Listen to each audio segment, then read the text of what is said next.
these teams. Equally, they've had moments where they've been potentially the best in the team, or the best team in the world. We would say that for G2, for Gen G, moments of this tournament where they've had those heights. So let's take a look at the pistol round. It's slow going for now. Gen G set up, grouped up, ready to pounce, aren't they? Primed with that paranoia, but there's no contact, no signs of life from G2.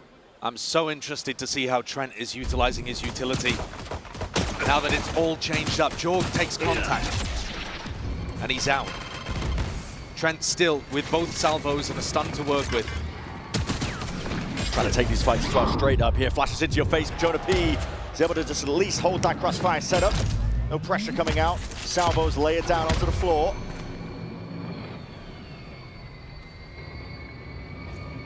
Gen G now looking to contact their way through this scenario. And the refight called for. G2, they want to try and take the fight straight to them anyway, before they can even escape. A beautiful pistol round there from G2. Never allowing Gen G to cut noise and force them to go for some kind of information, re-clear. They just force the fight instantly as soon as they hear that door open. I like that. Proactive, decisive. Multiple enemies. One enemy remaining. Last time we saw these two teams face, the only time, in fact, that we've seen these two organizations clash, it was at Masters Shanghai, a 2-0 victory for Gen G, where G2 also picked Lotus, and Gen G got out to a 7-0 lead. So immediately history not repeating itself. This could be dangerous though for Jorgamo. He's out into the open here and he needs some help! Or does he? Spike down A. Target-rich environment, One enemy remaining. and he flourishes with the rest of his team by his side. That's very clean. Gen G are a difficult team to put away even when you have that massive weaponry advantage. They've been winning a ton of those rounds on ecos after the pistol. Yeah, one of the highest win rated teams at this event when it comes to pistol rounds. But not just that, like you mentioned, when they lose the pistol rounds, which is rare enough, they end up winning almost like 60% of them. Following up, so and G2... they're not even forcing like G2 no, are. they aren't. They're just taking them straight up as ecos most of the time. It's a lower sample size, of course, but it is outrageous what Gen G has been getting up to. G2 getting a win nice and early here onto Lotus. He's going to be setting them up cleanly, but okay, that's a nice little seize nade, and Jorgamo is no more obliterated. Absolutely destroyed, and look how fast Karen is into a deep position here. This is so pacey. Up through heaven. Leaf just a head popping up, and they've spotted each other. Almost ships in the night, but still, it's going to be a smoke into your face now, and the A site is opened up relatively. They still need to clear some section of it. Gen G going to make a move on now, and Fant's going to be committed. Trent used one of his salvos out towards back rubble at the very start of the round, so he still has one to play with along with the stun. Here's the paranoia. It's going to sweep through, dividing up most of the side here. Double drop down into pit. They're going to try and combine their might and their util, looking for the kills, but the crossfires immaculate from Gen G. Coverage on every possible position. Beautiful response from Gen G, instantly getting the most out of their composition. That sees nade. Take a look at what it looked like from Jorgamo's point of view. He never got a chance to play the round. Through a flash, he's blinded up and gets hit by the seas of the nade just perfectly onto his position. The rest of Gen G with better weaponry close things out. Ash is only 2 away from getting Nightfall online. There it is again. Yeah. This time G2 learning their lesson. I mean, Jorgamo could take the contact if he wanted to. That is aggressive, Karen. That's what Karen tried to do in the previous round. There was nobody in the smoke that time. They're trying to take it very fast. Immediate adjustments being made by G2. Yeah, it's a nice adjustment. I think the Pacific teams in general tend to be the best at these rubble fights, but G2 get the better end of it this time. And a drone immediately coming out from Trent with 1:10 on the clock, just in case they've gone into a fast timing towards B. Texture being left over here towards rubble, just looking to try to take a fight. As the rest of Gen G move towards Mound, Valen defending C with a paranoia in hand. He's alone doing so. He can get help from Leaf, though, on the other side of this door. Prowler not connecting onto much. Lurk timing for Texture, seeking to take it, but 3 players, watchful eyes from G2, and Valen even getting one, and the exit. That is monumental. Gen G going to be left scrambling here. Just Ash and Munchkin left alive and risks to be taken. Spike They want to planted. stand a chance at winning this Last round. player Munchkin standing. going for the pick off out towards spawn, but it's all watched for. Safe hands from G2, that discipline. It's always going to rear through. Flawless. Necessary risk had to be taken there with such a player disadvantage. But by and large, these rounds, the last couple, have been decided based on the picks that were found at the very beginning at the Rubble fight. I don't think Karen can go for this play again. It's a cheeky idea. You know, at Bangkok, we saw Mako, I believe it was, doing some crazy Spike teleports planted. all over the map One here on enemy Lotus. remaining. Pacific teams are down to cook. Yeah, they really are. And honestly, subverting my expectations for this game. When I think of these two teams, I think of methodical, disciplined, a bit slow at times, willing to work the map ever so slightly, but there is pace in this game. Gen G have been throwing themselves at this A Rubble fight over and over again. I think it's really valuable to condition your opponents. If they can kind of force G2 to not fight over Rubble, I'll find you. then suddenly you're gaining yourself a big advantage. Top of the top. Unbroken in time. Big reveal onto the two of them. Gives G2 a lot of information. Foxy9's actually utilized his wall very early on to stop a potential B push. So that means it's not available for a post plan, where the Vice can be at its most deadly. Doors opened up though. This is going to be putting Jorgamo under scrutiny. Can he deliver? Was it ever in doubt? It's two ripped away at a moment's notice. Sight's still going to be gained though. He's got no sound cues to work with. Still going to be TPing back and evacuating. Now with the dimensional drifting and even catching that late lurk. Foxy9, there would be no backup policy. Gen G are the ones who are left scrambling, picking up the pieces of the round and just dying. Spike down A. Straight away, it's all set up from Jorgamo, isn't it? Valen being the closer. It looks immaculate out here for Gen G. This is a team that is determined to get redemption. Sorry, the G's are confusing me. Immaculate for G2. These rounds, I mean, Jorg should have been under a decent amount of pressure, but he's 7-1, and he deals with that hit, killing people who are barely looking at him. I mean, when Texture goes into the site there, he's having to split his focus so much on Blue Room as well. Dimensional drift getting value as well. Just stands exactly where the player planting is, so Valen knows exactly where to spam. Getting rooted out, and then Gen G forced into site execs where they don't look great so far. Gen G have got to turn this around. Timeout taken, most likely for the next round. Weaker weaponry, Munchkin, he's blinded up, just looking for the horn position. My ult is ready. Bring them down. Jonah P not starting from B, so No. wasn't the same horn position at Well, all, but didn't even use it. One of the anti-strats that people have used in the past against G2 is trying to punish Leaf. You know that he's going to be jiggle peeking or jump spotting this deep C angle. And Texture, he's got a Guardian in this round, so I think that's the kind of fight he was looking for. This push out though, I mean, listen, Jorgamo is taking liberties. The deep drone from Trent Pryor.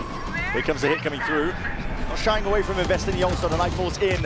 And here it is, bodies collapsing onto the floor. Gen G, it's a bloodbath! Last player standing. Flawless. G2 just taking them over. And again, the weaponry wasn't ideal for Gen G. Got to keep that in mind, of course. But if the weaponry isn't ideal and Texture's the only one with a Guardian, why is Gen G sending him into sight alone Why are you there trying to force instead the of issue? Yeah, why are we not looking for picks, seeing if we can bait out individual fights and rely on Texture's aim? It's a strange way of playing the map so far from Gen G. Feels a bit rushed, a bit forced. And we might be seeing glimpses, I think, of what caused their downfall. One enemy. We haven't really mentioned it too much, but against Wolves, Gen G, they threw away 2 leads in the second half of the maps. It's what landed them here into this lower bracket. But this is the round they took the timeout for, Brent. And it needs to come up with the goods here and now, trying to face it, doubling up as that wall drops down. And there it is, Munchkin and Caron happy to collect. This time, establishing slightly more passive positions, baiting G2 into fighting over towards Rubble, and then ripping them away when G2 overextends slightly. A 4v2, you've got to convert on this one. Has to be a second round for Gen G. And you know that Valen and Leaf are going to be looking to try to take risks. Yeah, business is booming. Their money almost Spike capped out. You look at the kills, a lot of noise made. Valen's already got the one. Anticipating that Munchkin knows the plan. could be about. You have to win He's that. taken out. It's a 2v2 in the blink of an eye. Thorns deaded. Anything to slow down the approach, the onslaught. The G2 are delivering. Rapid run around. G2 looking to group up. Hit the switch. Moving around. There's a smoke into your face now, and you're going to have to call this timing well. It's disjointed from G2, and Karen's got his eye on it. Watch for one at that. not to be outdone. Playing further back positions here. Gen G do not want to throw this advantage whatsoever. Weaving in and out, trying to ping pong here, but the time is ticking, and now it's ran out. Valin, no more chances. You can at least bring Karen down to the grave with you. That's actually really important too. Yeah. They've done insane economic damage there. Yes, it's a must-win round for Gen G, and yes, they do get it over the line, but at what cost? The economical damage has been ridiculous there, inflicted by Valin and Leaf.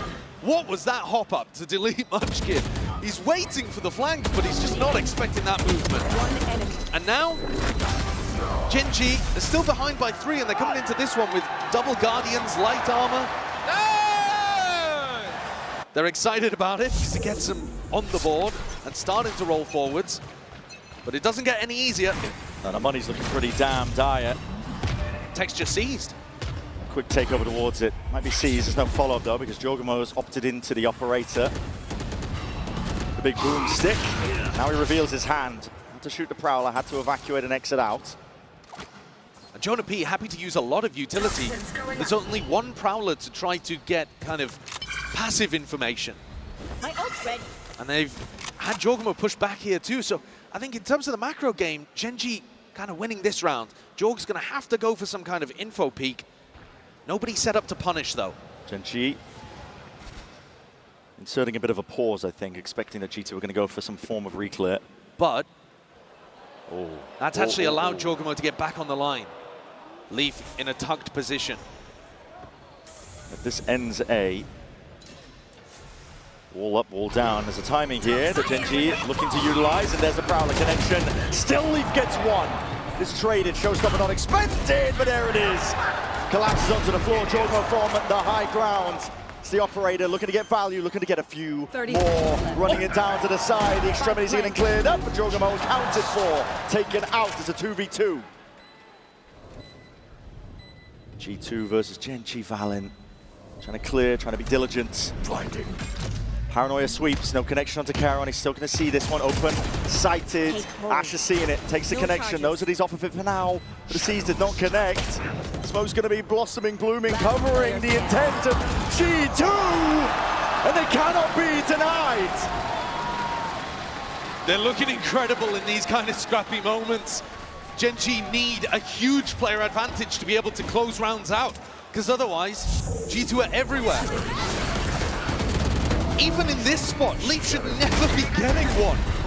But they find themselves in a 4v3. Even clean up Jorg.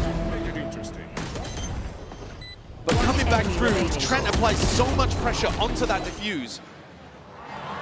And you got to give credit to Valin. He's having an incredible game. He's 12-1. Locked in. You don't expect him to be out here smoke diffing Caron. G2 under that pressure to perform a perfect lower bracket run. Seems to be creating diamonds. And the money, bottom of the barrel purchases for Gen G once more. Slow as you go. Just trying to dodge and weave past these bullets.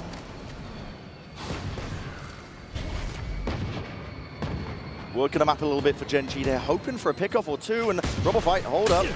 Munchkin spotted out. Down to the side here, stun, maybe avoided. Jorgamo was watching the one angle. Salvo onto the other. Got to deroot this guy, but Munchkin could potentially get some kills for his trouble. Spot him for the info, and everybody just calls it quits. That's going to make Munchkin panic a little bit though, isn't it? This is one of the only rounds where we've seen Gen G put that default over towards C, let Munchkin lurk, and slower pace round. But it is on the eco. So how much can one guy really get done? He's calling the rest of the team back over to him. Yeah, Trent's fully out of utility. No opportunity for those salvos to regenerate. 35 seconds left. Slowly going for this one again. Don't really have the weapons to be taking this fight. 30 seconds All contact plays for now, but looking to explode potentially into blue room. And there it is, it's a Visalt. They're tucking in close with classics and shorties. Here it is. It's the pistols that have to do the work here. Jorgamo, he's running hot on your heels. Shorty in hand from that kind of range. He's done the damage, but not quite the kill. Jonah P looking to redeem, and he has indeed shut down the kill. What a shot to find, leaves it down to Ash, and he's on double digits. There's no chance in hell he can make it out of that spot. 7-2 in his scoreline now for G2. Rough moment there from Munchkin towards the end. Kind of panicked, jumped up. Maybe a bit of a mouse problem. G2 are storming away with the lead. Again, look back towards the historic matchup that these two teams have played previously. Lower bracket final, Masters Shanghai, tournament that Gen G ended up coming away with the victory, and One enemy since left. they came out to a blistering lead in that match on Lotus. Now G2 fully in control.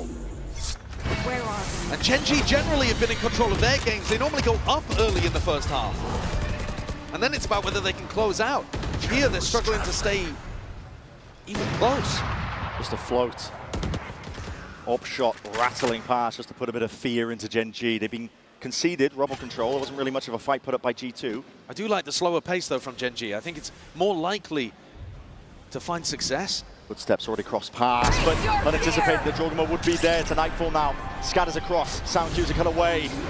Moving forwards and back, there was that gate crash, but here we go. Roll out the red carpet, roll out the salvos. There's nowhere to stand. Very few pockets indeed for Gen G to be safe, but with a minute on the mark, they can bide their time. Bring them down. Play this one together. And a player advantage retake for G2. They still have Paranoia, a flash from Jorgamo, a stun from Trent. There's still plenty of utility here to make this work. And of course the player advantage. Flash overhead. Stealing. Out of Paranoia. Go button's going to be called for here by G2. They want to try and make a go of it. It's good with the positioning still. Ash is doing tremendous damage and tremendous work. Jorgamo let's try and clear up that upper area, but the site is kind of flipped over. Gen G, holy! Jorgamo just locking on. One to stand. Karon! 3 bullets left. And just swarm just in time. G2 again. Just box Gen G into the site and hit them with so much util. The operator from Jorg is also just getting astounding value. Despite getting pushed off his early lines, he's always finding a pick as they enter the site. And then also still somehow being able to find value. Nice! From the up and the shorty on the retake. Gen G at some point in this tournament, after they've beaten Fnatic, I think, Time to were most people's favorites to be the top team here. There. They need to wake up here in this game. Looking out of it. Completely out of it with no real chance here. This is unbelievable. Oh, Jorg is looking great with the op. This kind of form. He's just unleashed here in the LAN environment on the big stage. And he's dominating Texture. Texture's 2 and 10. This is one of the favorites for MVP here, if you were just looking at individual performances. I think it was Paperthin who said, there's no doubt who the best player in this tournament is. Well, he's just getting shut down, shut out.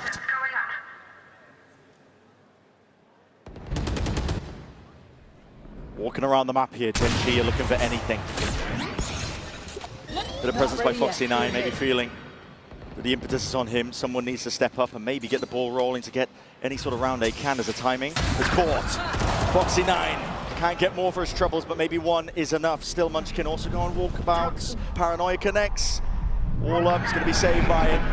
Nightfall committed. G2 are just looking for info. Yeah, that's just for information. Now, they've only caught 2, but the sound cues, walking around. A little bit oblivious, down and the spike A. dropped in no man's land. This is all going to be on Karon.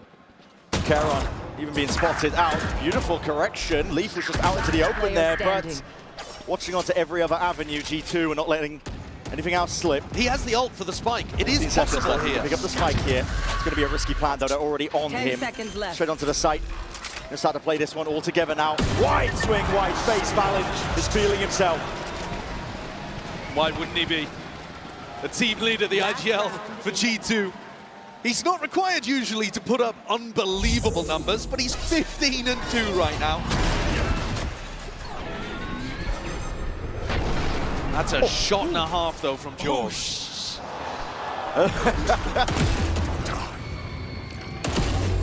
Rifles back in the hand of Gen G, though, as they try to close this one out with a 9-3. It's the best they can possibly hope for. Double operators, because the wealth is that large. Last round of this first half, too, for Gen G to put up anything.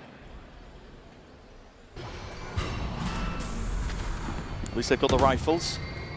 G2 are just so active, they're already putting pressure on the B-Lurk player. finding out that Munchkin is over here. They're all over the place.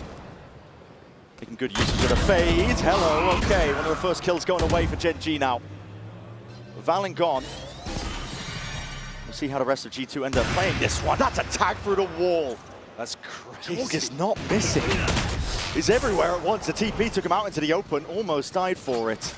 But did he anticipate Trent? He's tucked close and tight. Needs a few more, bit of spam. Raw bullets coming his way. There's a lot of teams coming for him, yet still he perseveres and reigns supreme. Munchkin scrambling left and right. Dimensional drift spotted, he can see it on the HUD, and Leaf just plucks him out of the picture. It's a 10-2 half. Absolute domination here for G2. Gen G never had a hope in this half. There were early signs that maybe they could have done something with those rubble fights, but as soon as G2 got going, they were firmly in control. It would take something miraculous for Gen G to come back in the second half.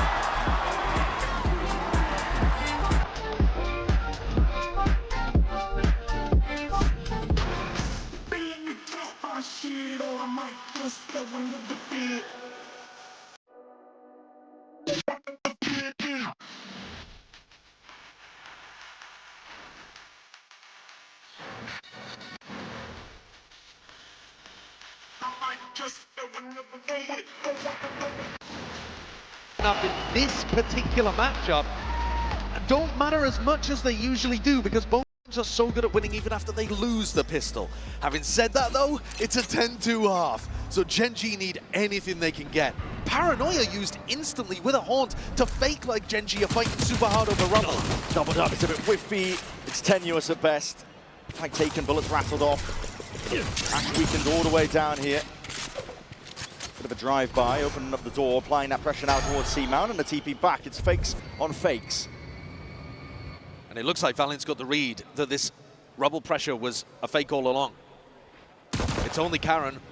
Jump spot. He's already used the Paranoia as well. Yeah. Smoke's barely available to him. He's just got to try and scurry towards the back, but again, Salvador at your feet. Thorns in front. Needs to step up and try and take this. Fight straight to them.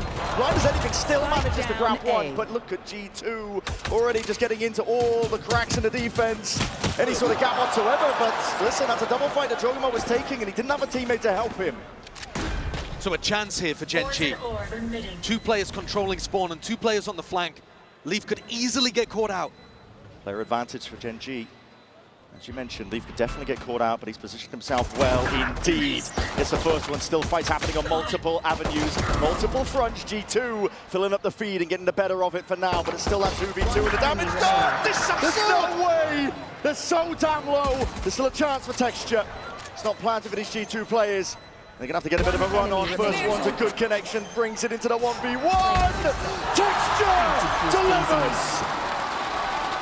He had to turn up, he had to deliver, and he needs the kills, he needs the economy to get this up online.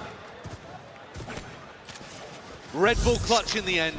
There was barely any health on the board. It was, to some degree, ridiculous that Texture was even left in a 1v2. Munchkin, I think, should have been able to deal with it. He did hit a headshot onto Leaf, actually, but he was just a bit too focused on hunting down that kill. But a nice composure from Texture in the clutch. And G2 are not going to go for a force here.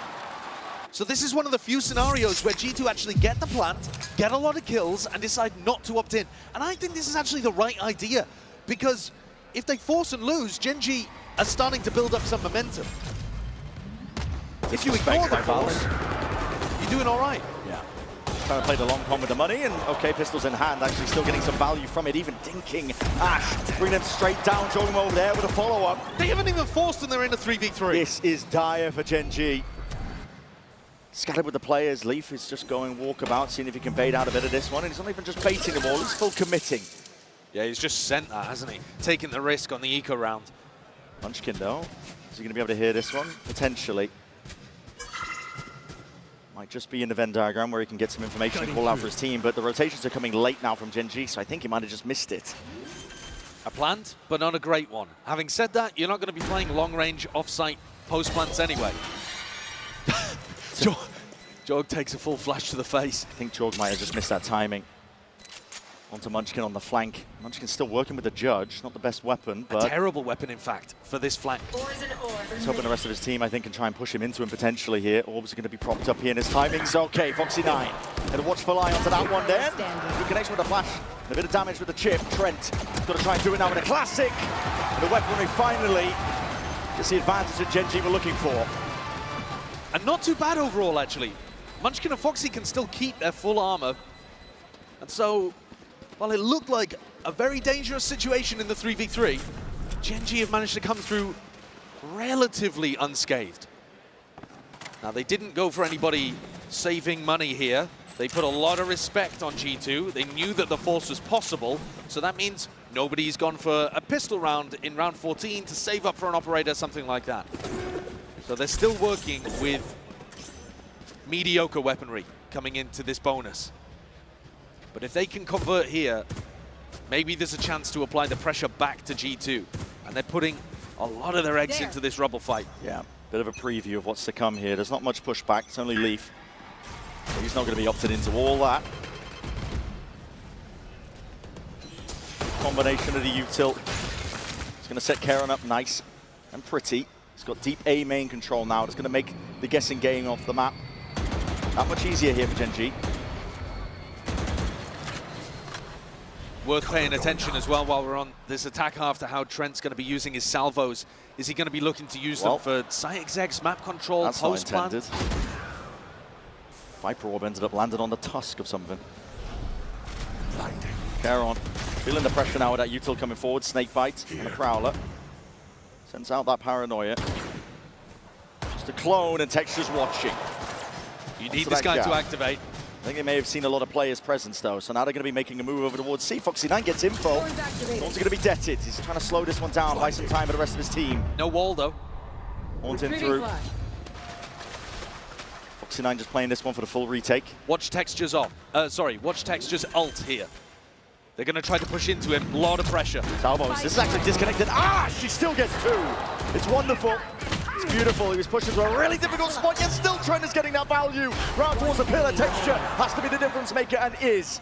Gains some side control, leaves it into just Jonah P. And he's not much for them. G walk all over the site. Story here though, at the beginning of this second half, is that Texture is now online. Yes. He's been getting multi-kills. He's been really impactful. Winning them the clutch, getting 3 in this round.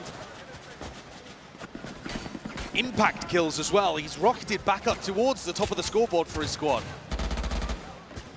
G2 forced into a stinger buy. Not that they're bad with these at all, but they're starting to get ults online too. You're feeling it now. I think a bit of confidence back for Gen G. You convert the bonus like that, spirits are going to be high. You know at this point, it's more than winnable. You just have to drag it over the line one round at a time. The ult rounds are going to be the trickiest, and it actually could be right here. It's all in. Nightfall gained. Jorg, if he gets a kill, has the Yoru ult. Full util dump. Foxy9 squares up. Being challenged, that's the util. The TP forwards, the wall's going to be deaded on top of it. There's 2 players all the way in, but they're looking left, right, all over the place still. Up and over towards the wall. Leaf was able to pluck Foxy9 out. Ash is in. Trying to flood defend this one side by side with him and Texture. There's a disconnect here. G2 have called for a bit of a pause. Util's flying back and forth. Cutting them up now with the smokes, including the site. It's divided. Both teams looking for a pick. Doesn't really look like there's a safe opportunity to plant here. Drone out wide looking for info. G2 with their backs against the wall. Gen G have got them cornered. Karen's actually staying all the way over towards Rubble in case G2 extract themselves, but Valorant and Trent are really committed. Hard stuck. Gen G cemented themselves, rooted. High-low setup. How do you work a play here? I don't even if know. you're G2. They're waiting for the smoke time is for one. Propped up, now time to take the fight. Ash! It's monstrous. Huge performance, timing taken, and the Prowler just misses it, but Texture on the high ground, watches for it. Gen G, this is what we were expecting from them, a bit of a bounce back. G2, though, chose not to invest any of their ultimates. They did have a couple that they had one, the Nightfall, that they could have gone for in that round. But this is what they're saving. This is why they didn't force in round 14. This is why they haven't invested any ultimates yet. It's because when you have such a big lead, when it's a 10-2 half, you know that you should be able to close out with ult rounds. And this is one that we're about to watch here. Jorg with the dimensional drift. Jonah P can turn off everybody's audio, allow Jorg to make a play. How are they comboing these, if indeed they are? I'll handle this. Sending it now, though. Dimensional drift forwards. Salvo's in, breaking blue room, gives him access towards it. He's going to go for the B-split. Cheeky idea, Nightfall now, cutting away the sound user. Yeah, no! Anticipation. As you mentioned, they cooked it up, they combined it up. The ults getting tremendous value. And the Tejo getting tremendous value to knock through that door and allow a safe path for Jorg. Very cool opening idea by G2. They need another layer to this one. Gotta watch for it. On top of the box, that's an angle that is hard to get onto. Texture is punished for it. Trying to peek past it. 2 plays up towards heaven. Genji to make a go for it. It's a 3-2-1 in the swing, but right through the smokes. It's a hard fight to win. 11 rounds now. Finally, G2. You get a round on the board on this half. It's a tough one for Genji to deal with. It's just straight out of the strat book. Beautiful idea from G2. Gets them one step closer to the finish line. As long as you can convert those kind of rounds, you're not too worried about Genji winning the more neutral ones. It's a beautiful idea. And it also got Trent's ult online if they needed it. Didn't have to use it though, so maybe there's another idea here that Josh RT can cook up for them. The round's already begun. Seeing emphasis placed over towards C. Mound! Texture! Finally! Down, C. Business booming operator in his hands, and now he can't really let loose.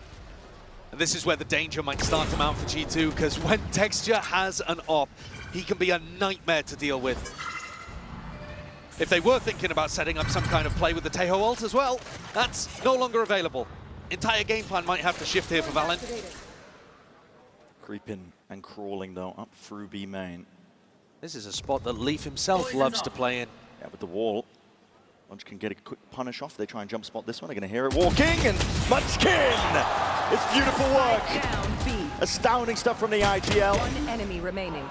And G2 are just dropping like flies. Fantastically clean round there from Genji. Once the economy started booming, as you said, they got the op, they got the Odin, players into standard defensive positions, and Texture and Munchkin looking lights out. G2 forced onto another eco round.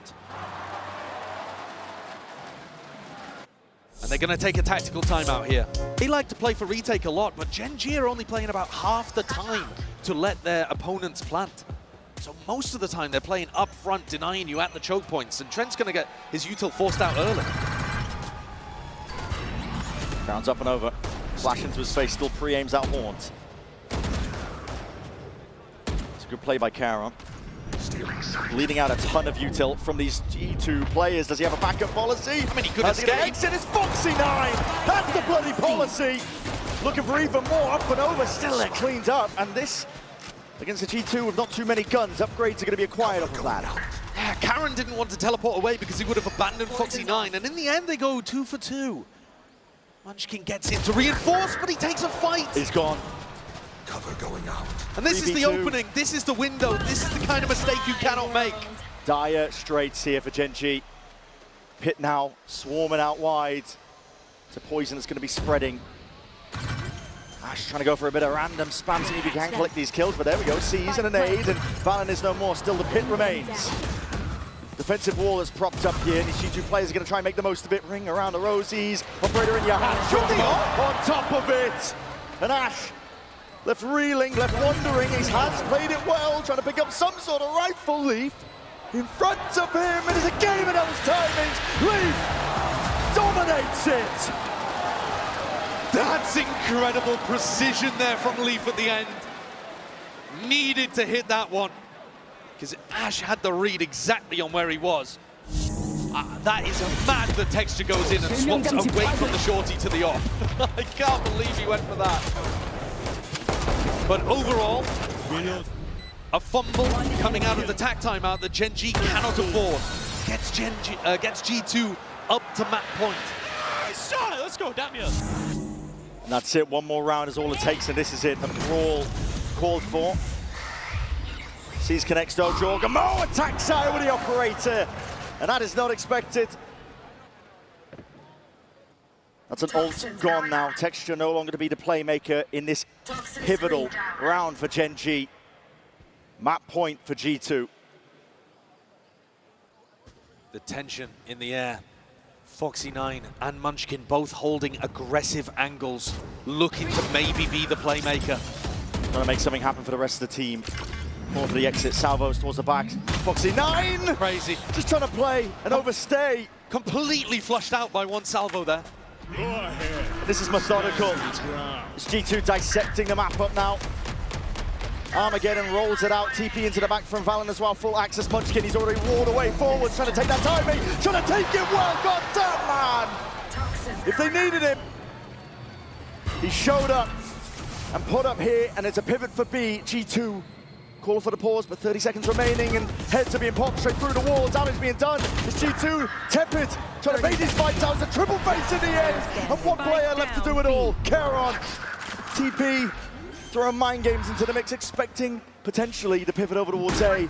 But the plan is stuck now. G2 get into this one. Jonah P and Leaf to lock up this map. And one kill is all it takes.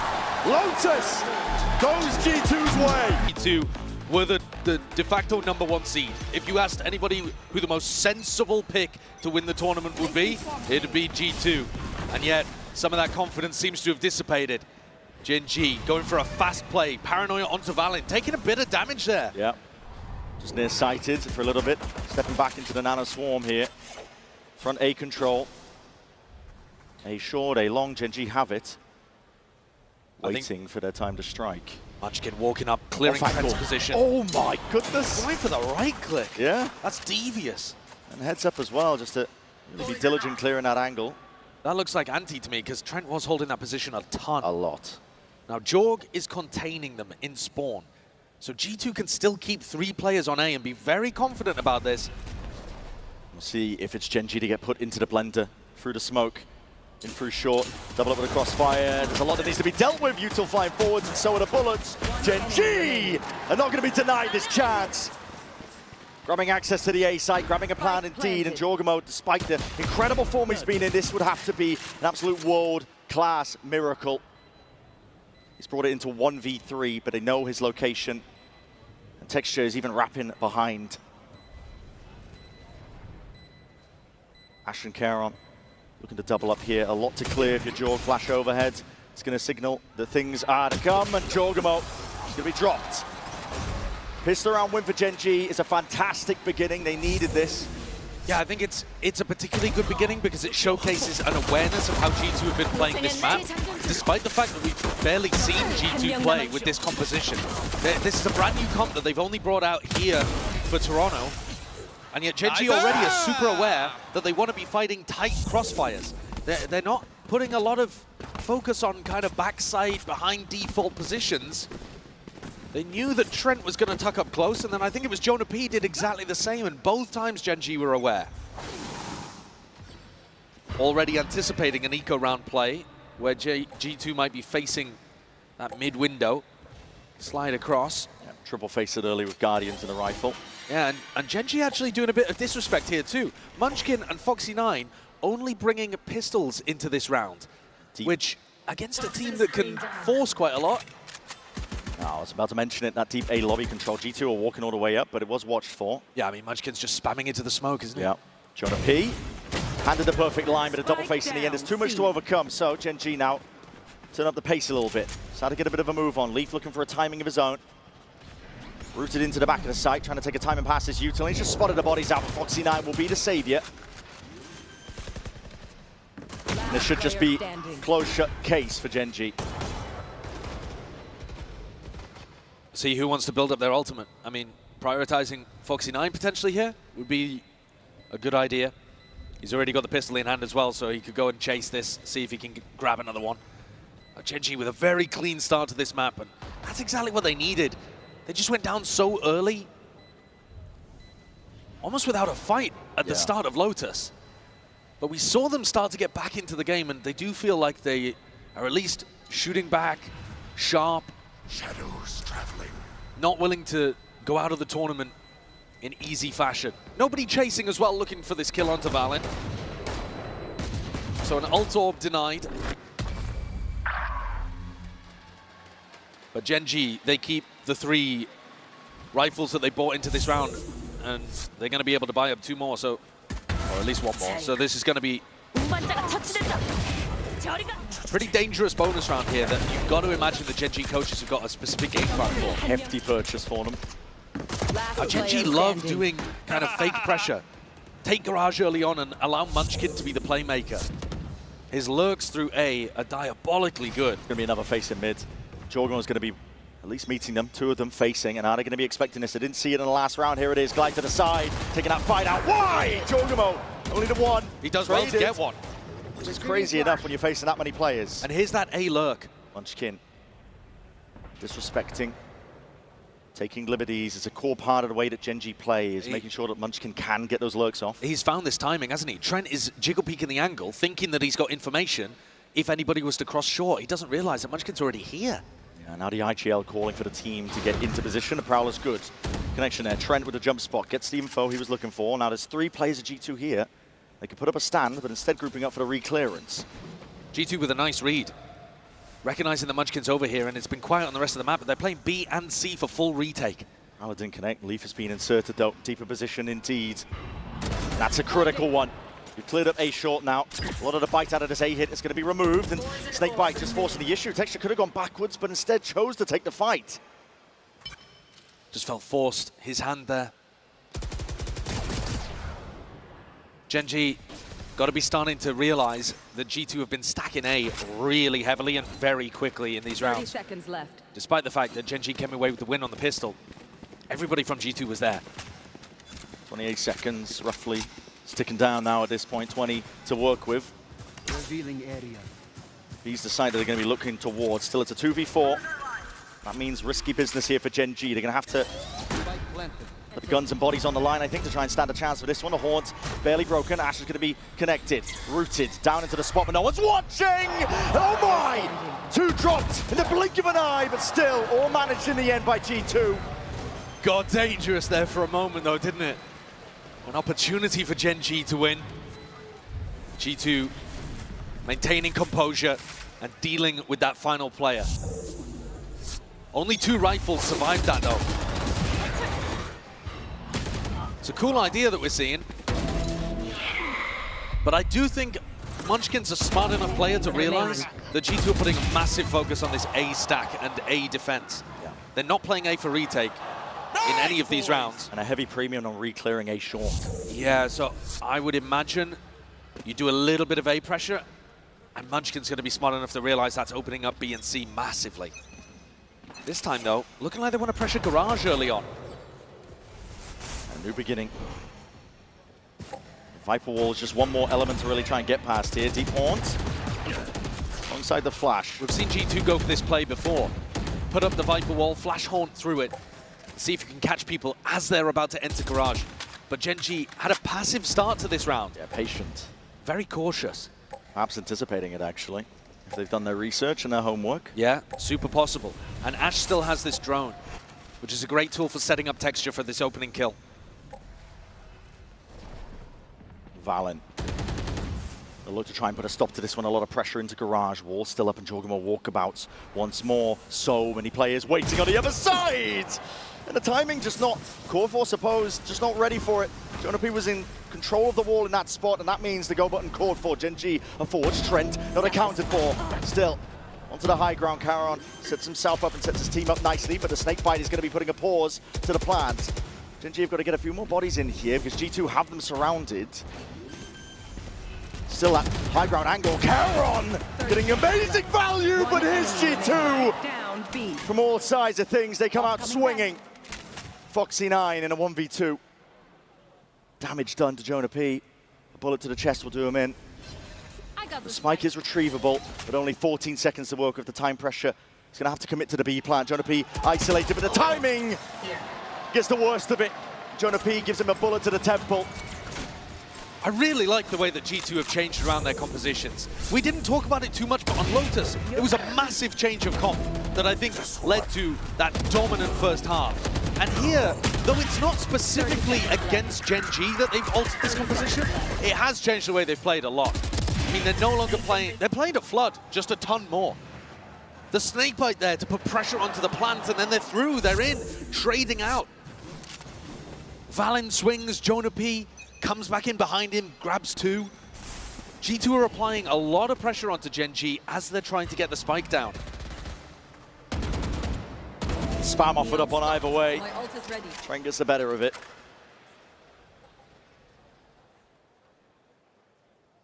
Gen G going to be grouping up now. This is the weaker buy for them. And after a pretty good start to this map, this is where perhaps mental fragility is going to be a talking point. G2 trying to defend garage control. They do have Thorns, they have Flash, they have tons of different tools here for Leaf to stay in control of garage, or at least re-clear if they lose it. And now just the Flash. Popped off, doesn't get the acknowledgement that there's players in there. Gen G take that timing. Slipping in, Leaf has to be cautious if he wants to try and take this fight here and now. In that deep C position, Jorgamo cemented. That's going to be pivotal when this hit starts to come through. Leaf is just raring to go, man. He's just spamming through the smoke, trying to take that timing past him.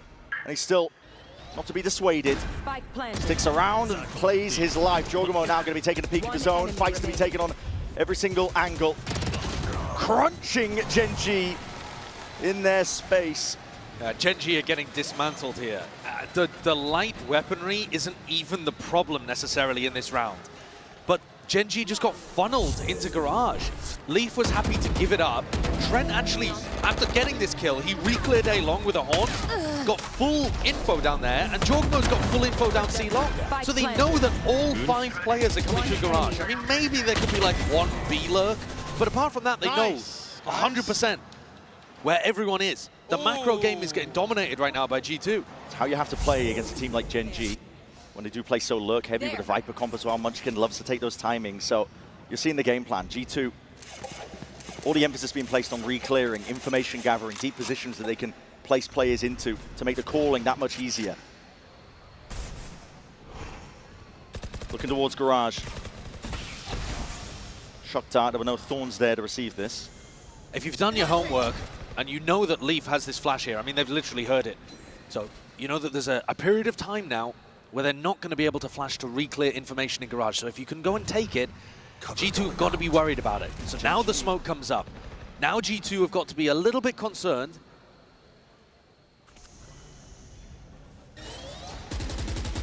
And this really is where Munchkin could try to activate on his A-lurk. He's just dodged a Prowler.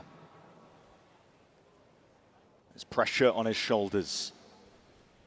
3-2. It's a narrow margin in terms of the way that G2 are winning, but they're up a map. Haunt breaks it. He's going to reveal it. Inserted himself there into A long, and Munchkin's gone. Jorgamo. They've got such great game plans for dealing with this. They know exactly how Gen G are playing. And they're just drawing the blood out of these Gen G bodies. One step at a time. No fancy re-clearing protocols, just really just offering themselves up to try and take it. And now Gen G, less than 30 seconds left. And they look a little lost. Yeah. I mean, what is the game plan here? It's just probably going to end up being a save. They don't even look like they want to go for it. They are losing massively in terms of the macro game here. 10 seconds left. They've put so much emphasis for months now, actually, with different variations of these compositions, on Munchkin being able to crack open A on his own. God. And G2 are hyper aware of it. They know that Munchkin has to take timings based on Trent's utility. He can't walk into a Prowler or a Horn, so he has to be trying to take the timings between those pieces of util. And then they're so ready for it. Yeah. Jorgamo pushing up short, catching him on the backstab as he has to retreat after the Haunt is thrown. And really, and you're running into kind of a potentially a snake bite or a seize or, you know, something that's going to lock you in the choke. So it's really tough to increase the tempo. It's going to get even harder. Jonah P. That's a pit earned up, lays this one down over towards C. And you can see in this round that that Vice wall is in garage. So a flash, trying to keep Gen G honest. Deeper position. They are going to walk up, though, and at least be able to bait the wall out this time. Drone is here. They finally spot it. The wall's just trying to get baited out. A bit of jump spotting for it. Thorns are deaded. So now you could back up and go into a B exec because you know the Vice wall isn't there. There is a little bit of freedom now for Gen G, but C is tough with Jonah P's ult. Still, Jonah P's now worried about his back because they've put that pressure into Garage. They removed the util, and Gen G looking in a different direction. Recon back in 2. Yeah, grouping up now for the pop. We're going to see it happen. Texture is going to be the tip of the spear. No players anchoring on site for G2. All up and over. Stun through main. Last time G2 flooded. They didn't play a set retake. They were ready to fight. This time, though, they don't really have players in position. Breaking a bit of the util. There's ults to be used for G2 if they want to try and play this one. The retake, and here's the first one, Dimensional Drift. Jorgamo is going to be getting information. Spots it out into the smoke, trying to body block Texture. It's going to be cladded there, at least with the Nightfall. It's going to be scattering forwards. Caron. How the hell has he got there? Texture eliminating, trying to eviscerate a bit more, yet he's put down entirely. Sova ult. Leaf sticking, Sova only to get values half onto the defuse already, and Trent is taken out. Munchkin delivering a death blow. 2 for it. Leaf has earned himself win cons potentially, but time is ticking in a 1v3. Good luck to you. This is Up onto the edge. Doesn't stick it. He's looking for the fight, and Munchkin will give him it. A good round there coming out of the tactical timeout for Gen G. They were forced to call an audible after they ran into the Vice wall in Garage. I don't think that would have been the initial game plan that the coaches called, but a nice adaptation from Munchkin. And Caron here, I think he was just ulting to try to escape away from that dimensional drift. It was a Yoru ult paranoia play that G2 were trying to cook up on the retake, and he ends up kind of evacuating and catching somebody. That's a big one, an important one for Gen G. But now Jorgamo with an operator, and he was doing nasty, nasty stuff on Lotus. Yeah, phenomenal work. Has to take the timing a bit more passive though, because Texture lays down it, but it's just a half clearance. In for a short, deals with him. Shorty in the back pocket. And then set up by Fade Utility to re-clear and get onto an angle. Posted back up, trying to take that swing. That's Valen going down though. This should be the C side cracked open. Enormous impact kill from Foxy9 on the entry. And they have Munchkin's ult to be able to work with. Viper's Pit even being committed. Thorns to tangle them up. Leaf wants to try and take this fight forwards! When it just reduced down to the side arms. Even expecting where Caron could be, Leaf is just absolutely monstrous. Munchkin still alive. Pit will remain, but for how much longer? Not at all! You thought that Foxy9 had created the opening for Gen G. He gets in, barrels over Valen, a pit down on the side. And yet Leaf, constant thorn in the side, rips away all of the weaponry and charges through like a bull in a china shop.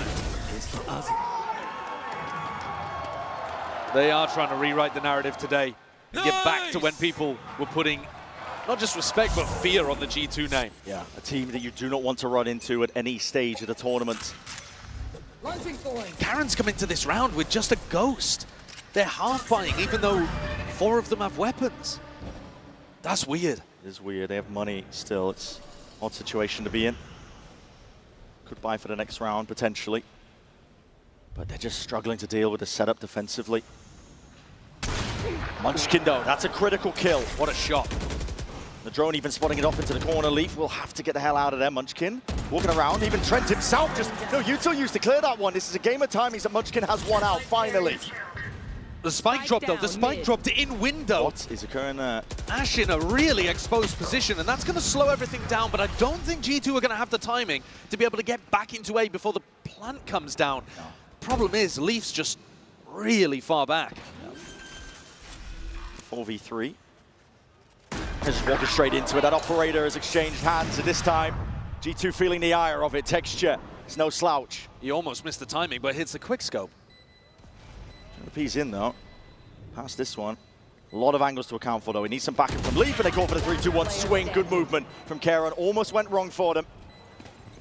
But he offset the aim of Jonah P. Leaf's just going to tuck himself in. We've seen him win a clutch from this spot before, but it very much different circumstances against Gen G situation with the spike ticking in the way that it is. Yeah, he has to give this one up finally.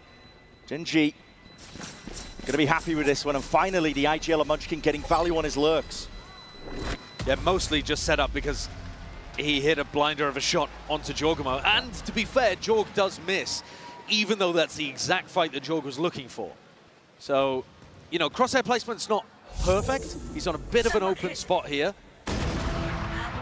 But he misses one operator shot, and that's the only opening that Munchkin needs. Trent hoping that Munchkin wasn't taking the fastest timing in the world. And Josh RT, by the look of it, expects perfection, because despite the fact that Gen G still look like they're struggling to get into this game, G2 have taken attack time out here. Yeah. Already looking to make changes. And it will be a more passive setup on the A site. Josh calling a pretty big pivot. And there is potential for that same Flash Haunt kind of set play. Because Gen G taking a bit of garage control early. Yeah, just trying to force out where the util was. And we know that Leaf has set up shop in a different place. Already, though, that Prowler is going to tell them that something's different. Yeah. If Trent is over on garage, where is the Vice? And also, who's defending A? These are the kind of questions that Munchkin's going to be thinking. Karon's position holding anti-flash just in case G2 go for that fast play. The Haunt and the Flash, of course, the Haunt used prior. Sees as the drone is going to be clearing most of the way. That's a tag through the smoke. Got to respect that. Trent's got to back away. Could get wallbanged. Yeah, that's pretty big. I'm wondering if they're going to lead with Foxy9's ultimate, but it doesn't look like it. It looks like they're going to pop. If they're going to be, they're going to be troubled. I think Jorgamo is tucked close to the corner. Nice and tight. Great trade by Ash. They still have the opening in the entry. They still have Foxy9's ult. You should run. Here it is. Lockdown going to be used. After the fact here, G2. Do you take this one fast or do you wait this one out? You got to wait it out. You got to respect it. On the clock. Yeah, Leaf's taking pot shots, hoping that he can potentially get a kill or two. Oh, Valen using his ult to dodge it. Is he going to cancel that one? Oh, he got detained. Detained. Maybe that's missed the timing on it. Yeah, he missed the timing on that one quite badly. And through the back though, they knew that position was accounted for, so Karon's going to be taken out. Still a 3v3 G2. Making a move on now. Time's ticking. So is the Spike TP up towards our top, trying to offset this one. Great movement. Foxy9 still alive, playing his life. Dart towards the side. Ash tries to avoid capture. It's a gun that needs to be picked up, but he realizes it now. Trent. Not enough time to work with it. Gen G, they bring it level. Great recovery in this half from Gen G. Looked like they were down and out at one point after they got a good start on the pistol. But a couple of these rounds, the set plays, garage control into the B exit has been working. That's been the thing that's been getting them the most of these rounds. And it allows them to play these off-site post plants that are pretty drilled. Munchkin sat all the way back. Player in Cubby. Ash deserves credit in that round as well for hitting some really important shots, including the trade onto Jorg. And G2, their economy is finally shot. Gen G roaring in those replays.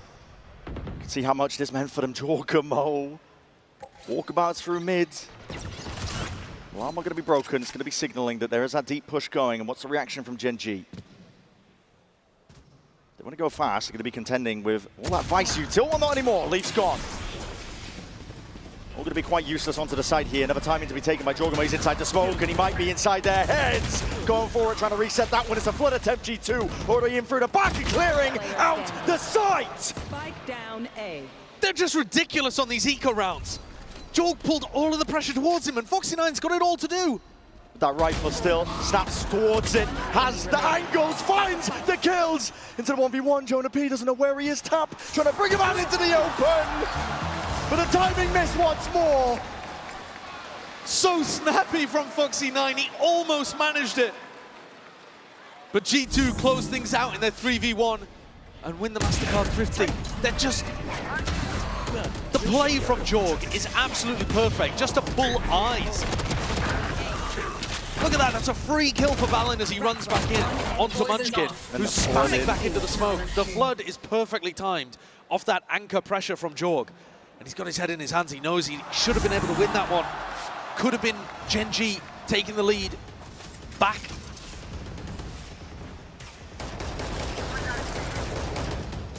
A lot of spam, a lot of pressure. Gen G trying to clear. Bit of garage control. The setup has adjusted once more for G2, but it's the final round. this first half. And broadly speaking, I mean, Gen G have been getting their success from garage pressure into B-pops. So I'm wondering whether G2 are actually ready for that. I mean, the vice wall has changed. We now have a vice wall over towards the front of B. And Gen G haven't really been threatening front B and trying to bait that out. It's a tough one, because you need to be smoking both sides before you bait it. Down to the minute mark. Drone re-clearance.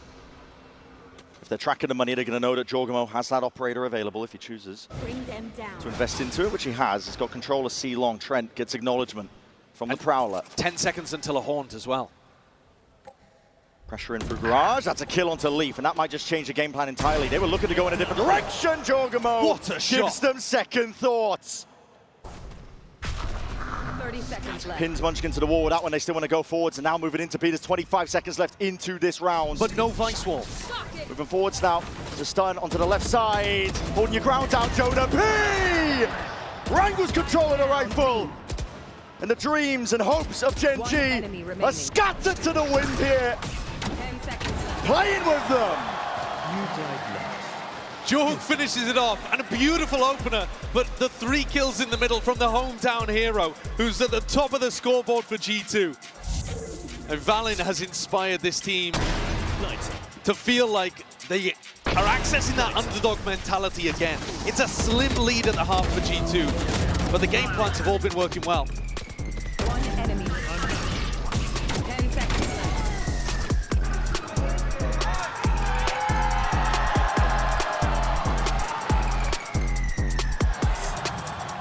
I don't really like committing. Smiles. And they've never really gotten into a flow. Every half, even this one, that was fairly competitive, was stop and start. Well, it needs to be a better beginning, Gen G. They've been almost a statistical anomaly with the amount of pistol rounds they've been winning overall. They'd love to keep that one going here. They got the first on Haven, and they're walking down mid now. They're going to meet it. It's a clash of the players, and the bloodbath is called for here with a paranoia sweeping forwards. Trent snaps forwards and Munchkin! The bullets the entire clip emptied out and damage done. Finally a kill claimed. It's 3 for him. But look at Jonah P. Again, he's managed to work his way through. There's no way he's round towards the expected. back, and the damage done. His players are weakened. Caron snaps 180. Keeps the hopes up and keeps the dream alive of a pistol round win. The timing. Trent out to the smoke, and it's a guessing game for where this last player could be here. Looking for it, and he's just missed it. Ash and Caron combine their might towards the end here. A pistol round win. Another one added into the tally, and they want to keep this momentum forward now. They want to keep it going. Massively important pistol here for Gen G. And the question is, do G2 force? They didn't get a spike plant. They got quite a lot of kills. These are the kind of spots where normally we are seeing G2 start to force here at Masters Toronto. That 3K from Munchkin is everything, just when we were talking about how he needs to be playing an immaculate game. Now, you guys didn't see it at home, but G2 were thinking about forcing. Some of them bought Stingers, then sold them again. And the end result is it's only Jorg with one in his hand. A mistake or not too sure. I don't think it is either. I think he did it very late. I think that was part of the game plan. Wall in your face makes this a difficult angle, yet okay, you can take the pot shots. Shooting fish in a barrel. There's only a few angles they can be playing from. Caron is rewarded. The drone's going to be spotting a lot of bodies there. Moving forwards, taking that A space.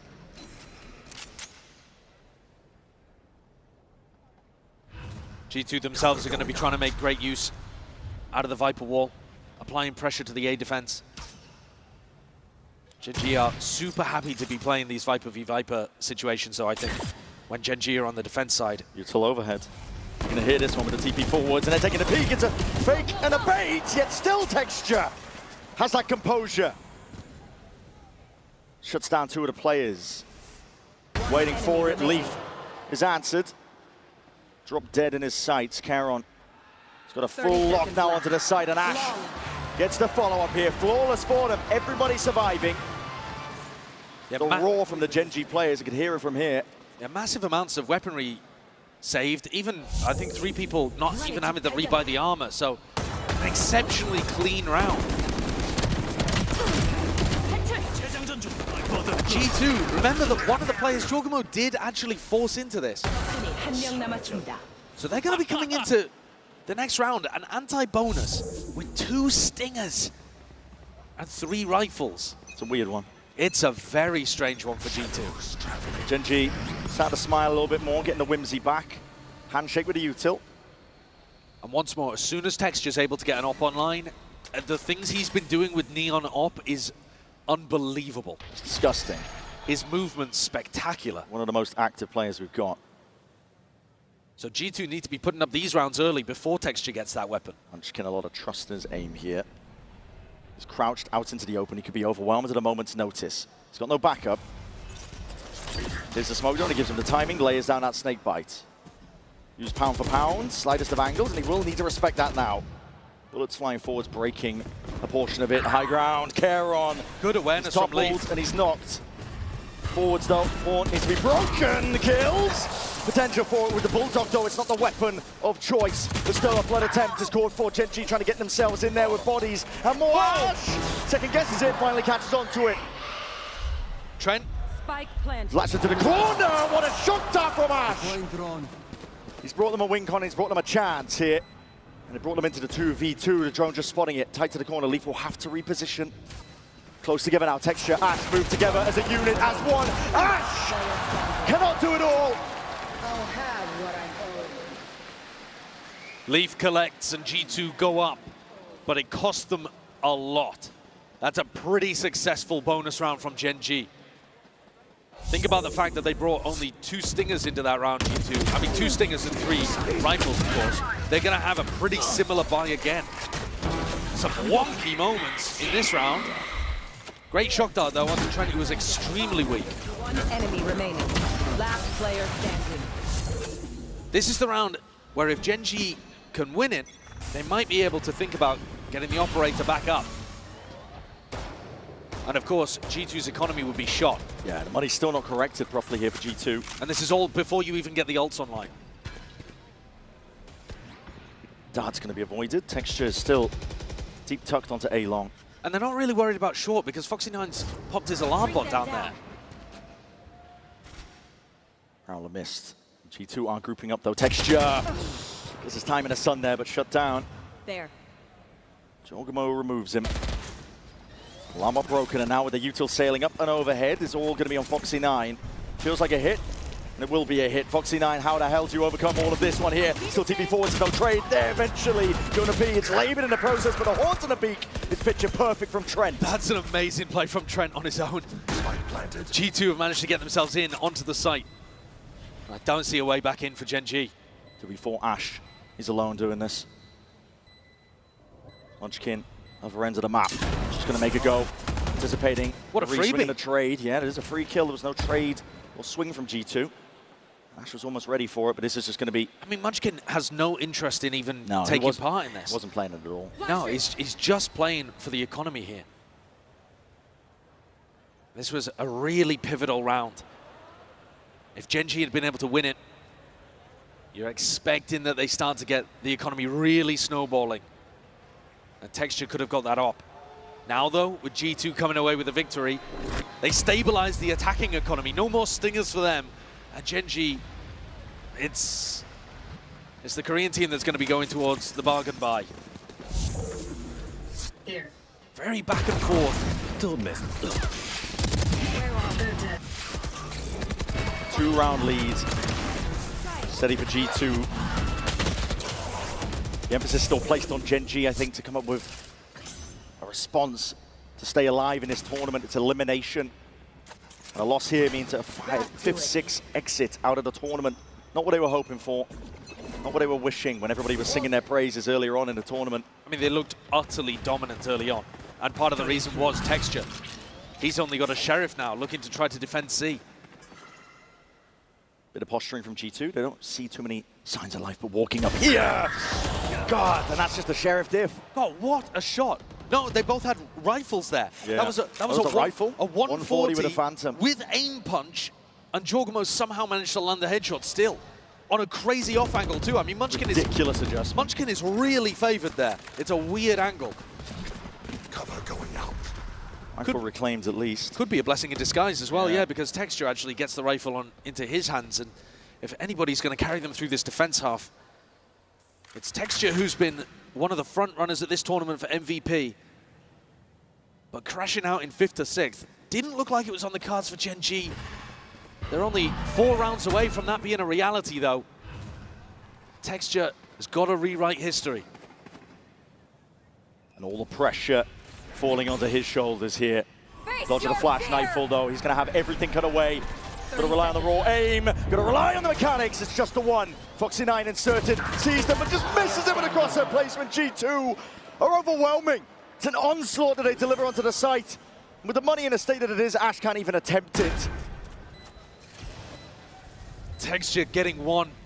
I think Foxy9 should be doing slightly better from that position, but he really did only have the Sheriff. G2 going up to a comfortable lead here. And it's Gen G's economy that, again, is going to be on the rocks. And more importantly, perhaps than even that, the ultimates are going to start to snowball. Yeah. Jorgamo, he can play for an ult orb in the next round, and then you've got one of the best attacking ults to try to take space, take information, increase tempo. Gen G are going to find it hard-pressed to deal with that, especially if it's used over towards C, like through Garage, for example. Scout out what the Garage defense looks like, find out where the C player is, hit them with a paranoia. These kind of combos are just so powerful. It's heartbreaking right now for Gen G. These rounds are just, feels like they're just bleeding out slowly over time. That's plays like this, kills like this. I mean, it's an insane adjustment by Jorgamo. It's a special shot, and the crouch is excellent too. 30 seconds left. Texture is going to get his op online here, Brent. One enemy remaining. And he's going to look for a peek in this next round down towards short. That's exactly where all 5 players of G2 are. Time to get active. You're losing the map and you're losing the series and you're losing your lifeline in this tournament. Gen G.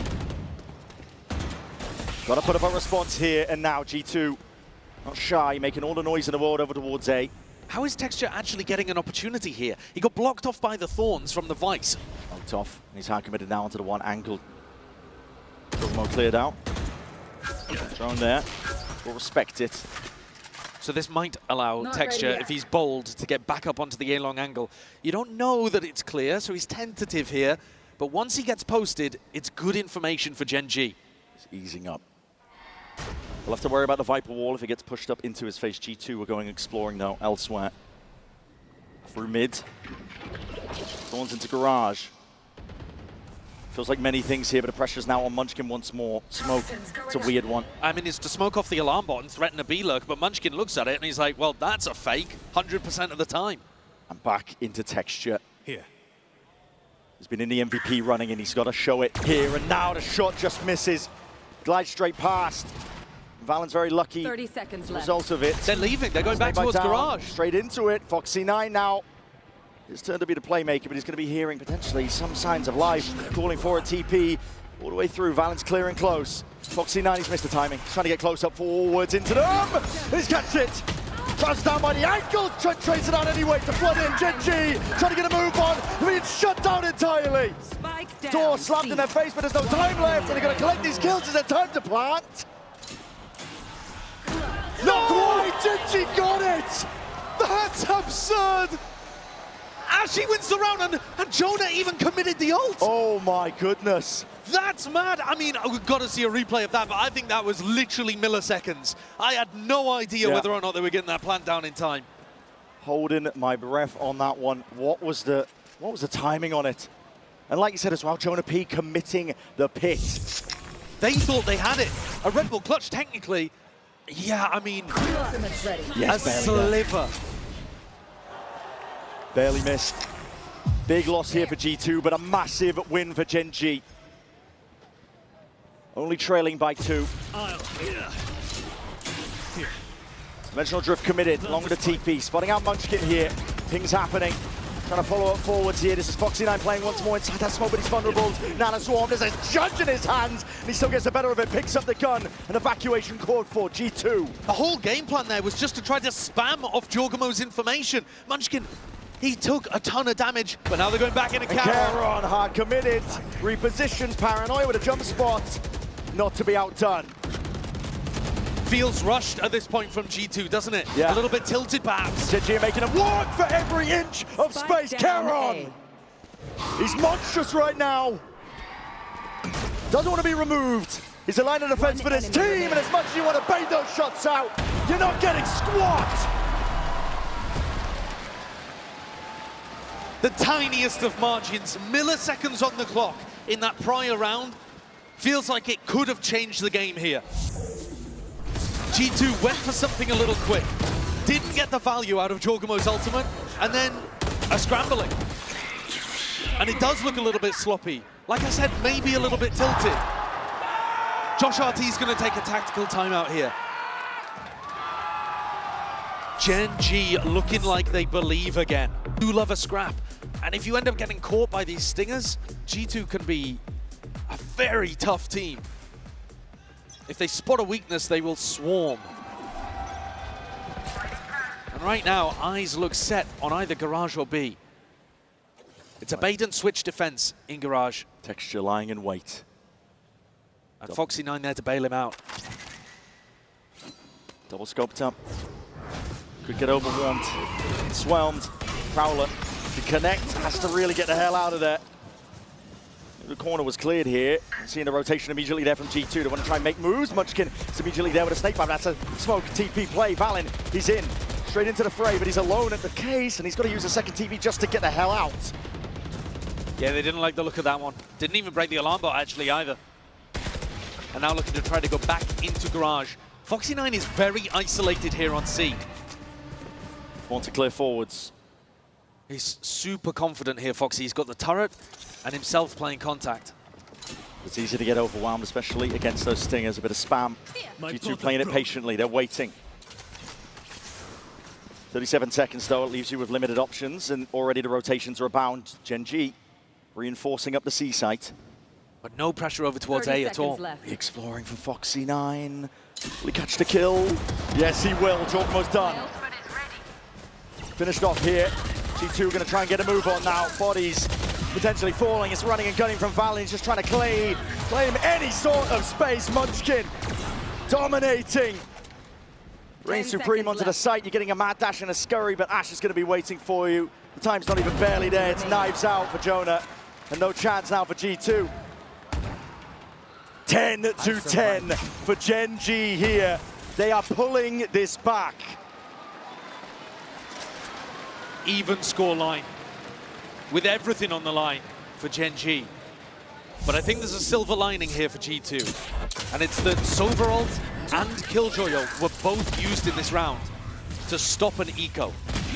You see here, the ult being fired out from Ash. Foxy9 also got rid of his. And so that ult economy advantage now negated.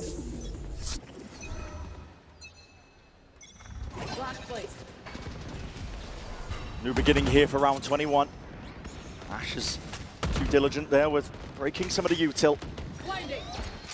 Tech's just getting a free walk down C because G2 are never breaking this Killjoy turret. And it sees down C long and into the Garage. Taking full advantage of it. Just a wall to hold him back here.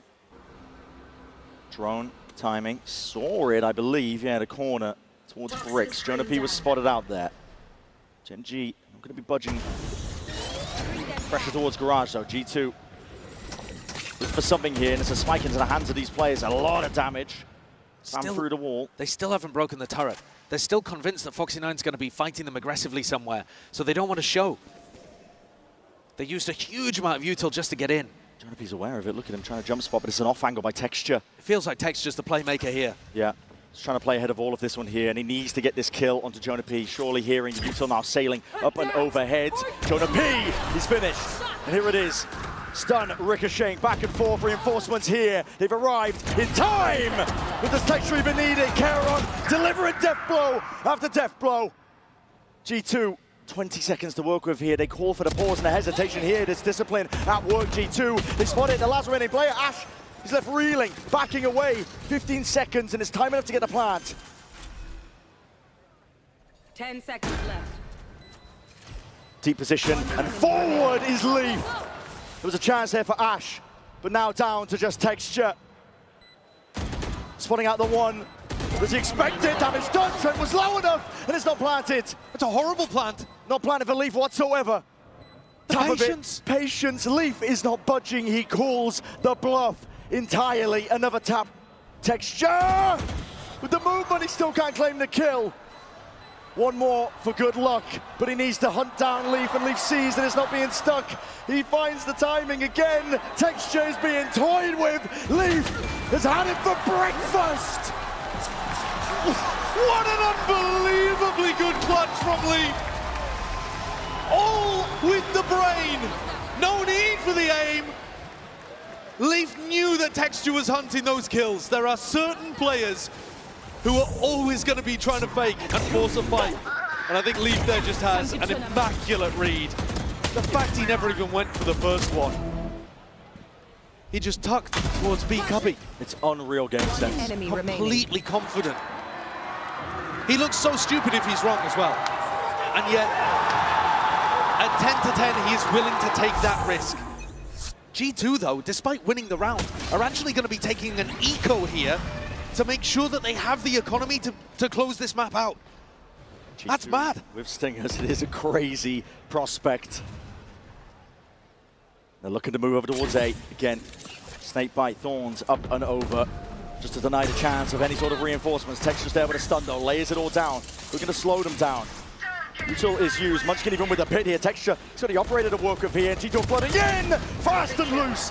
It's risky business. Risky business sometimes pays off, but Gen G finally getting bodies into the site. The defense intact. Jumping, peeking, trying to bait for one another. One left to stand, but Trent is toppled. 11 to 11. Gen G, they're not done yet. Huge rounds flying back and forth between these two titans. But G2 deliberately managed their economy in that previous round in order to invest in this one. Was it the right play? I think, listen, that's a tough one. That's a difficult argument. But the fact of the matter is that G2 went for a soft buy, allowing Gen G, in all likelihood, to tie the game again so that they could win here. What is the game plan that Valorant cooks up? Texture. Flash in your face and a peek. That is disgusting work. He's so fast. It's rapid. Trent as well, down to 30 health. Did he get legged in the middle of that too? Or Yeah, he was on top of the box. He did. That's mad. Damage through. G2 going to be limping through the rest of this round here, but Gen G got to be smilers from how this has started. There's an explosion out now, out towards this B site. G2 want control of this one, but a Snake Bite at the feet that makes it pretty hot and heavy to try and handle. Precarious at that, still sticking the plant down and now playing off site. Dangerous prospect. Munchkin is still alive and he has that wall to deny them info. The G2 are still sticking two players onto the side. It's up to Valin and Jorgamo. Can they deliver any sort of kills inside the wall? It's a timing with the dart. It's a great tag. Jorgamo is gone to the dust and to the mud with him. Valin has to be that next player in, but perfectly baited once more. And there's that wall, smoked up, facing it up. Every single player from Gen G putting up the challenge. They found that 12th round. Map point here for Gen G. Winning 5 out of the last 6. Forcing G2's economy down, getting huge value out of the operator. There it is. And skewering those G2 players at the start. That is such impact from Texture early. 22 kills, by the way. I feel like he had a bit of a slow beginning as well, even on this map. As soon as you get him on the defense side, though, especially with an op in his hands, he's a monster, he's a nightmare. And one more is all it takes for Gen G to extend this play and stand a chance of staying here in Toronto. Their economy's just been so much better this entire half. G2 constantly messing around with Stingers, Guardians, Bulldogs, not a single player with a proper rifle. And Gen G have got the right read, 3 players defending A. So much trust in aim for Foxy9. 80 gets stopped. He's out in the open there, but G2 moving over towards A. It's a Nightfall to set them up. Snakebite's going to be used reactively. Prowler's going to be broken and Ash is trying to play tight, tuck to the corner, a bit of spam, just catching Jorgamo into the leg. He's able to get himself out of there. The weaponry, just a touch on even that. G2 are working with scraps here to try and bring this to OT. Gen G, more than in the driving seat. Taking a fight forwards, and there's that stinger. Can't hold a candle, not against the rifle in the hands of Kieron. And this looks scrambled from G2. They can't exactly figure out where they want to go. They're threatening like it could be a C split and looking for the B pop. All on Munchkin, no snake bite. All in your face inside the smoke. He wants to dominate this angle nice and early. It's going to be dropping down, faced with multitude. It's evened out and traded out, but still that player advantage is there. He legged Texture, legged it, damage done, but he's out to the side and he's looking all over the bloody place. He needs help and he needs a bailout. Foxy9 just can't wrangle it. Leaves it to Leaf though in a 1v2 and Gen G. This is it, the impetus, the moment, the turning point. It's theirs and well bloody earned.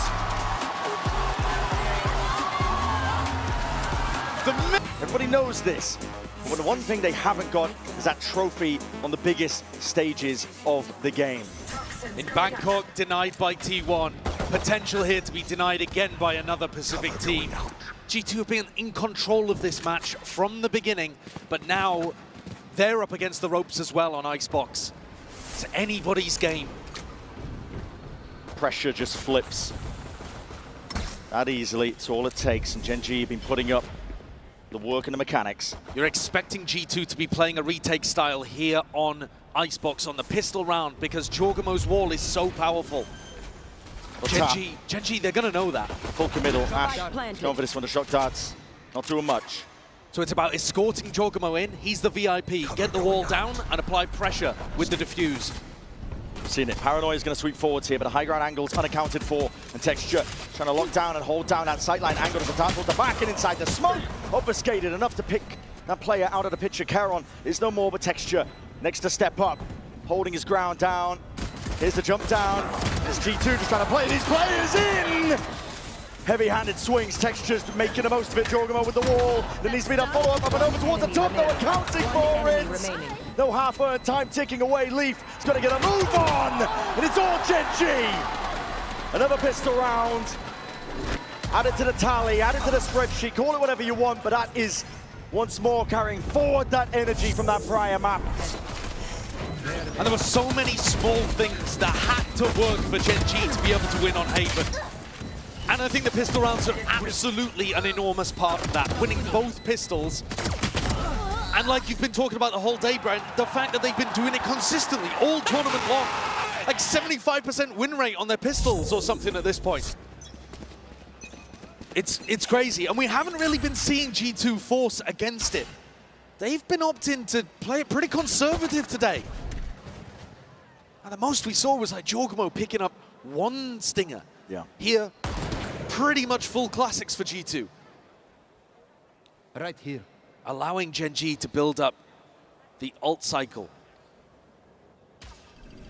Just so pivotal on a map like Icebox. Paranoia, hold on, that's missed a slight gap in the window. Dashing back though to safety. Pretty nice movement from Texture. Definitely his team having his back. He gets out of dodge. That's going to start Foxy9 and Munchkin moving forwards over towards A. You know that G2, roughly speaking, are going to be fighting over one area of the map, playing a retake on the other. This time, though, on the eco, they're trying to get into flood defend before Gen G are here. Just popping out. Shoulder sticking out of the smoke. Shock dart. Hello, Foxy9. Down and out here. Ash going to go for an attempt to stick this. Reclaiming the gun too. Texture's going to be picking that one up. Only swapping it around. We see it now, Dart lay it down, but players are starting to get themselves in. Classics in hand, and that's just it to work with, but G2 done more with less somehow. We see them now just trying to get a move on, fighting into this one, but entrenched positions into the 1v2 for Trent, and he's just left guessing where this player could be. Hold on, it's a 1v1, him versus Ash! Can't connect, can't lock onto it. And Ash, the rookie, the newbie, coming up massive for Gen G here on Icebox. These first two rounds delivering the critical kills. He's one away from getting a Hunter's Fury as well, which could be a decisive factor in a bonus round like this. G2, they made that one expensive. So Gen G are going to be coming in with mostly stingers. But Half if they can get Ash's ult online, there could be a chance here. Looking towards Leaf. He always invests into the Outlaw when he's tracking. No money. He's the one with the Outlaw. No sight lines, no easy kills. Instead, just a battle for the extremities. You see there, Genji's game plan of taking some A control behind that Viper wall. And G2 were spamming it, seeing if they could land some early damage. Foxy ducks, manages to make it through. That's the orb, that's the ult. So Ash, 5-0, has a very, very early Hunter's Fury to play around with. And if they are, G2, playing retake on A, that could potentially allow for a very effective post-plant setup. Slow going for now, but you are right. There's that danger lurking right now for G2. Double nanoswarms, double shock darts, Sova ultimate. Trying to play retake into this would be Tough. pretty tough. Not impossible, but difficult. There's a paranoia. Different sections going to be dividing up towards the site. Now Hunter's Fury is going to be used just to get them in. It's 2 misses. Clearance into the corner on top of it. G just choosing to expend it. Plant down just yet, and watching for the peak up top. Munchkin's head rolls off the shoulders there. Leaf fast on the flank. It would be only Texture capable of taking a shot. The Stingers, Gen.G are forced to opt into the site. They have to hold this one. Close quarters is the combat. That's what's going to be suited towards them. Lidding up these players, though. Texture can't stand up against that much. Still the pressure's there with the Outlaw in hand. He's got it straight into the back of Ash. Charon, not long for the world, is he? So very clean, and not really finding the value that they were looking for from that Hunter's Fury. I think Gen.G got a bit scared there. They weren't really willing to take the risk on whether or not G2 were playing 30 retake. seconds left. And G2 threw out a little bit of utility early, some shock dance, One enemy remaining. a slow orb that made it feel like they Enemy might have been remaining. playing on site in anchoring positions. Gun here. Munchkin, though, the deeper this goes through the attack half, will be one of those IGLs that's willing to call the contact plays if he figures out that Valen's playing really soft on one side of the site. Alarm bot out. Toxins going up. 2 Guardians, 3 Guardians actually, again for Gen.G. So, bit of a wonky buy. Slow up towards the top, breaking the drone. Toxin screen down. It's a wonky buy, isn't it? The fact, though, that Munchkin broke the drone there kind of scared off this push from G2. If it was only Foxy9 on his own, I think they might have tried to force the fight there, looking to just try to catch that solo player from Gen.G, but he had backup. Gen.G playing a spread default at the moment, but the Spike in a somewhat committed position on B. Very slow game. Contact, swing. Potentially, if there was a player holding close. Texture is just crossing out into the open. There's a re-swing from Charon. An attempt to punish as that spam was coming through from Jonah P. He believed in the Viper wall. Got to wait for the next timing on it. Got to wait for the fuel to get back up. Charon's going to be jumping the gun a little bit here. Trent Has him through the back, paranoia. Trent's got his ult to try to deny plant. Jonah P is going to be giving them that space. Gen.G absorbing most of it. Hunter's Fury to try and deny the Texture. Is up towards the top there. In through the rafters and a kill found and claimed. Foxy9 takes care of his adversary. Leaf is gone. You get into that post plant successfully. Texture a little bit worse for the wear. Foxy9, he was on the lurk. Valen's got to be worried about that, but he's now, Foxy9, connecting with the rest of his team to play these double nanoswarms onto the plant. And G2, I don't think they have a chance of being able to get back in on this. They're not even going for it. Backing away. They just want to keep their economy good. And I mean, to be honest, it's only Valen who wouldn't be able to buy if they went for this. I think the damage to Gen.G's economy is more important. Well, But G2 choosing the conservative approach. And one could argue that that was the reason that they couldn't close out Haven. They were taking eco rounds after winning in one fateful example at the end there towards Haven. Another spot where I think I would argue G2 should be fighting it. Gen.G get an opportunity to upgrade. They were bringing, what did I say, 3 Guardians into that round? And now they've managed to get up to 4 rifles. a 3-1 lead. It's a great start. And it's one of the only times where it feels like Gen.G have got out to a good start. They won the pistol on Haven, but they couldn't manage much more in that first quarter. Bit of spam with the stray bullets, not collecting a kill, but Texture's going to be battered because of it. Leaf trying to keep an eye on all the positions here. Again, you're going to see this game of timings occurring. Texture lying in wait, hoping that someone's going to go for the reclear. And they are, but with the drone. So this drone can go down mid and then tuck back up under tube. Good break there from Munchkin. Keeps Texture, or at least the threat of Texture. They played him in well. Getting the info though. Texture. Got anything to get the hell out of here? There's a lot of damage. There's those shockies. Oh, that is so nice. Putting in the work. And now Gen G probably have to accelerate on A. Contact for now though. Slow going.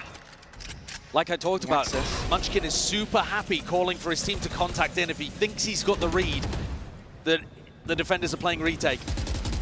G2 just hovering nearby, lying in wait here. The plant's going to be going off. Munchkin gets this one down, so into the post plant we go.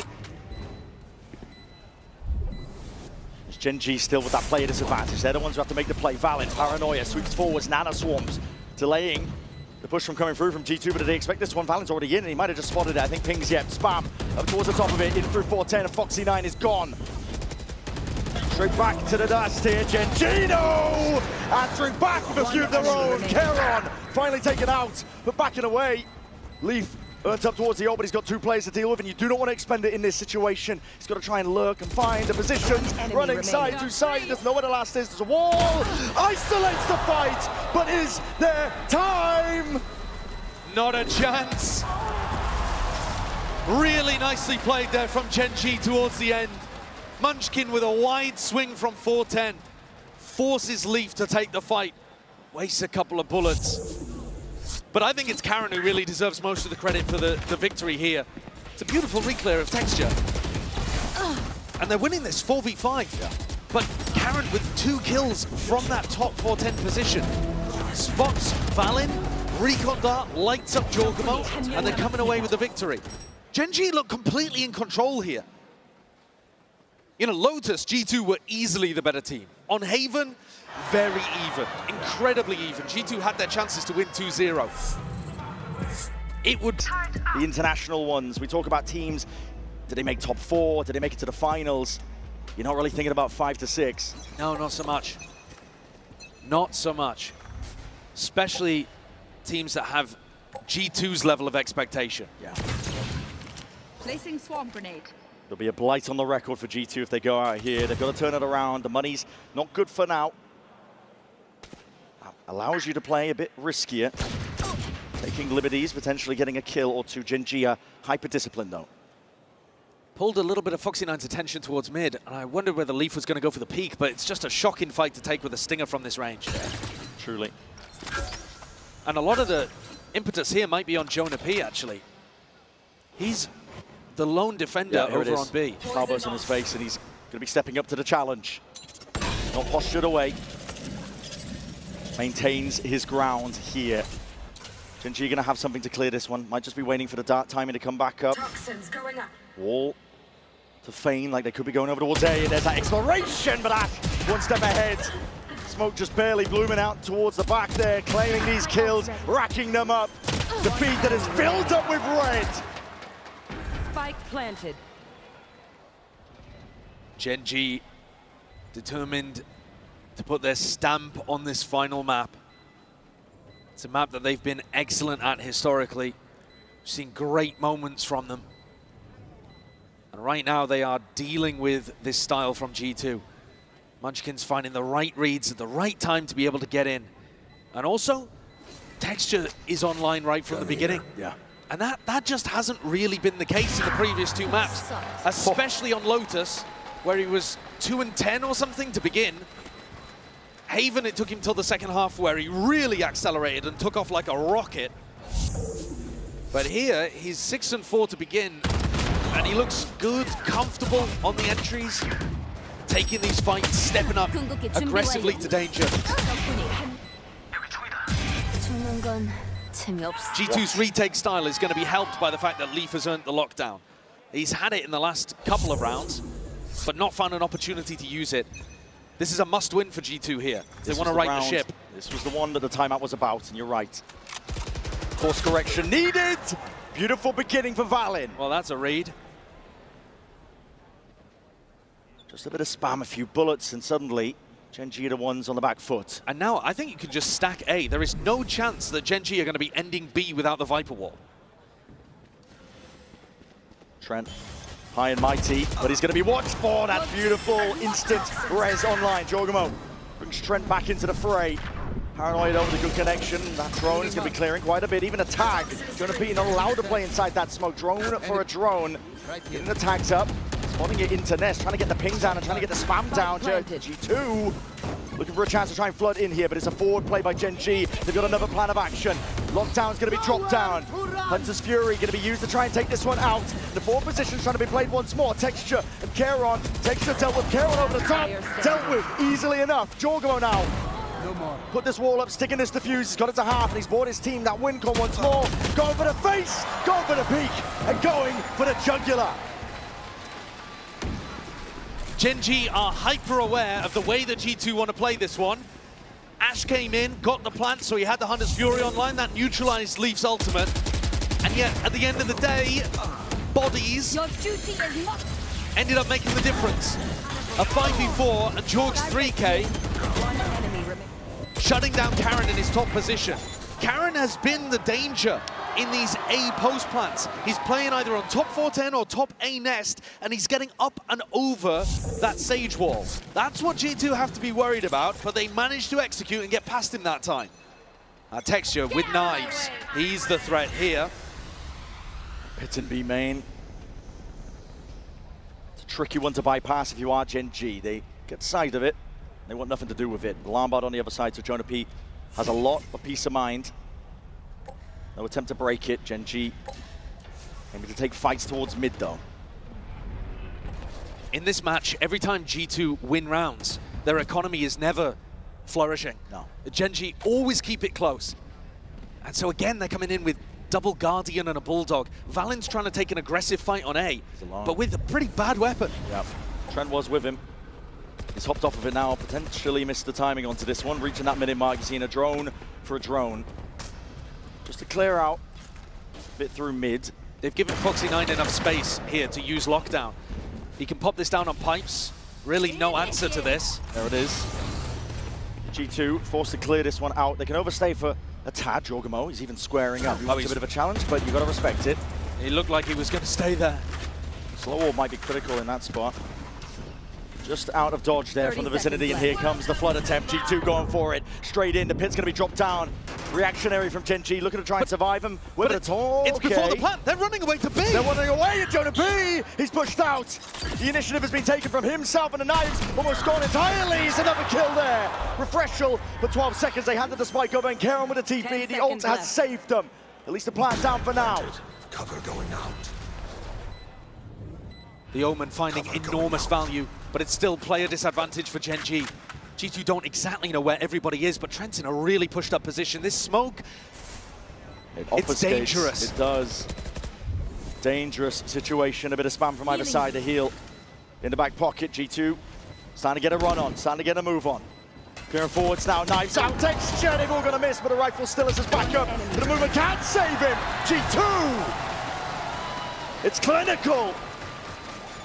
What a scramble of a round, what a pivot having to be called there towards the end from Munchkin. Unweave our world. A miracle, really, that they got the plant down thanks to Karen's ultimate. But G2 changing things up in terms of how they were defending. Thanks to that Viper's Pit over towards B, they were able to actually kind of flood defend on A. And honestly, as soon as Munchkin used his pit before the plant had gone down, that A push was chalked. Yeah. And they were left without too many options. G2 with 2 in a row, both retakes. Nice, Alex. Starting to get back into this game. The lead cut down to 2. Looking for a few more. Bit of spam from Trent, reveals his hand with that one, but this is a heavy emphasis. Look at this, G2 placed up, and that's an off-angle out into the open. Any trade inside to Paranoia, swinging, but Cloudburst at the feet, that's going to be some safety. Slow orb. Locking them all down. But critically, no trade from G2. Jorgamo is 1 away from being able to get a res. but I don't think he's going to be able to get, you know, a kill and somehow recover Jonah P's body. It's really out there in no man's land. The Viper wall, by the way, committed super early on A, despite the fact that Gen G were defaulting heavier towards B, but they are regrouping to try to play off that wall. They don't want to just rely on Omen smokes on B. It's tiny, tiny margins. Barely spotting it out, but sees the rotation now, and Leaf is hard committed. Hard committed indeed, needs some value, needs some kills! Just the grills, getting in the way there, the bars and the jail. Trent is next, on the chopping block, Texture. Taking control and taking over, Karen by his side. Make no 30 mistake. seconds left. Spike planted. G might have lost the past few rounds. Jorgamo, though, still trying to get active, but Ash is instantaneous. Individual moments there, losing the grip for G2, sorry. I think Leaf tucked up at jail. Should have at least been able to get one. Kind of beefed that position slightly. It's an unusual spot for him not to get value. Normally Leaf's good for those. Jorgamo, he's going to go for a glass cannon op buy. Looking to throw caution to the wind. It is a weird one again for G2's economy.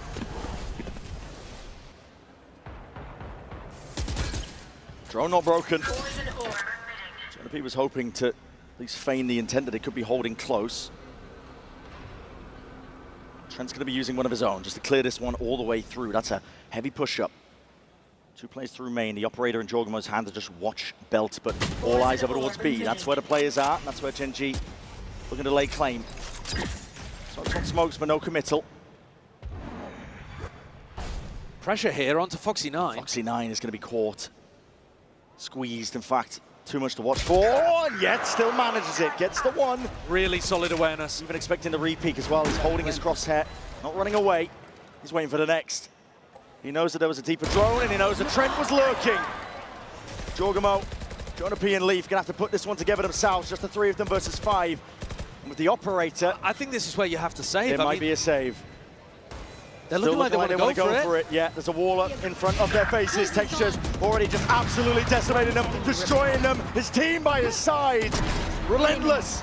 There's no mercy at all. Gen G slowly accruing another one. I mean, this is looking like a dominant half right now for Gen G, especially considering that G2's eco once more is cracked. They've got nothing to be able to work with, and it's Foxy9 who delivers them this one. Yeah. He's in quite an exposed position. He's trying to play it safe and cautious, using that cover, but his awareness ends up being his strongest tool there because he turns around just to catch the timing onto Valorant. Gen G could establish a very dominant first half here, and that's not something they've been able to manage on Lotus or Haven. There's wind in their sails right now. 4-round lead. This could easily be a one-sided affair for the first half of Icebox. And our last map here in this elimination game. Here. Last chances for both of these teams. It's got to be hard for G2 to put out of their heads the way in which they lost on Haven. So many small moments that added together when they could have potentially been able to convert that 2-0. Is it lingering in the back of the mind? They might have been dreaming of redemption, but the win here gets you further and farther away. Still a while to go to get to the finals. They want a shot at the trophy for G2. Not even going to be thinking about that, most likely just focusing on this round, one step at a time. Snakebite, round towards the back. This is backup for Valid, trying to allow him to try and make a play. Dash over, Stinger in hand, but this is it. All collected with the kills over the shoulder. As soon as Texture goes down, you don't match for the rest of the weaponry. And Ash has been such a pillar for Gen G. He's been delivering them incredibly important kills, and once more is that rock that Gen G can rely on. 12 and 5, deals with the eco threat, gets the plant down. One down. And though Karen is dropped, it's still a massively uphill battle for G2 if they want to try to win a Thrifty. It's Nano Swarms, they need kills, they need more than that. They need time. It's running out for them. Munchkin, Ajar with the movement, Snappy with the aim. They know exactly where Trent is now. Look at it, layers of util, added on top. Gen G are getting a vice grip on this series. You can feel that belief emanating from the side of the stage that they're on. I mean, that is so nice there from Ash as spray control. But everything is working. Tex just picked up the op to use it on the attack side. G2's style, they just can't find their moments. They would need this final round. Get out of my way. And especially with how good Gen G have been on the pistol, this game is gonna be tough.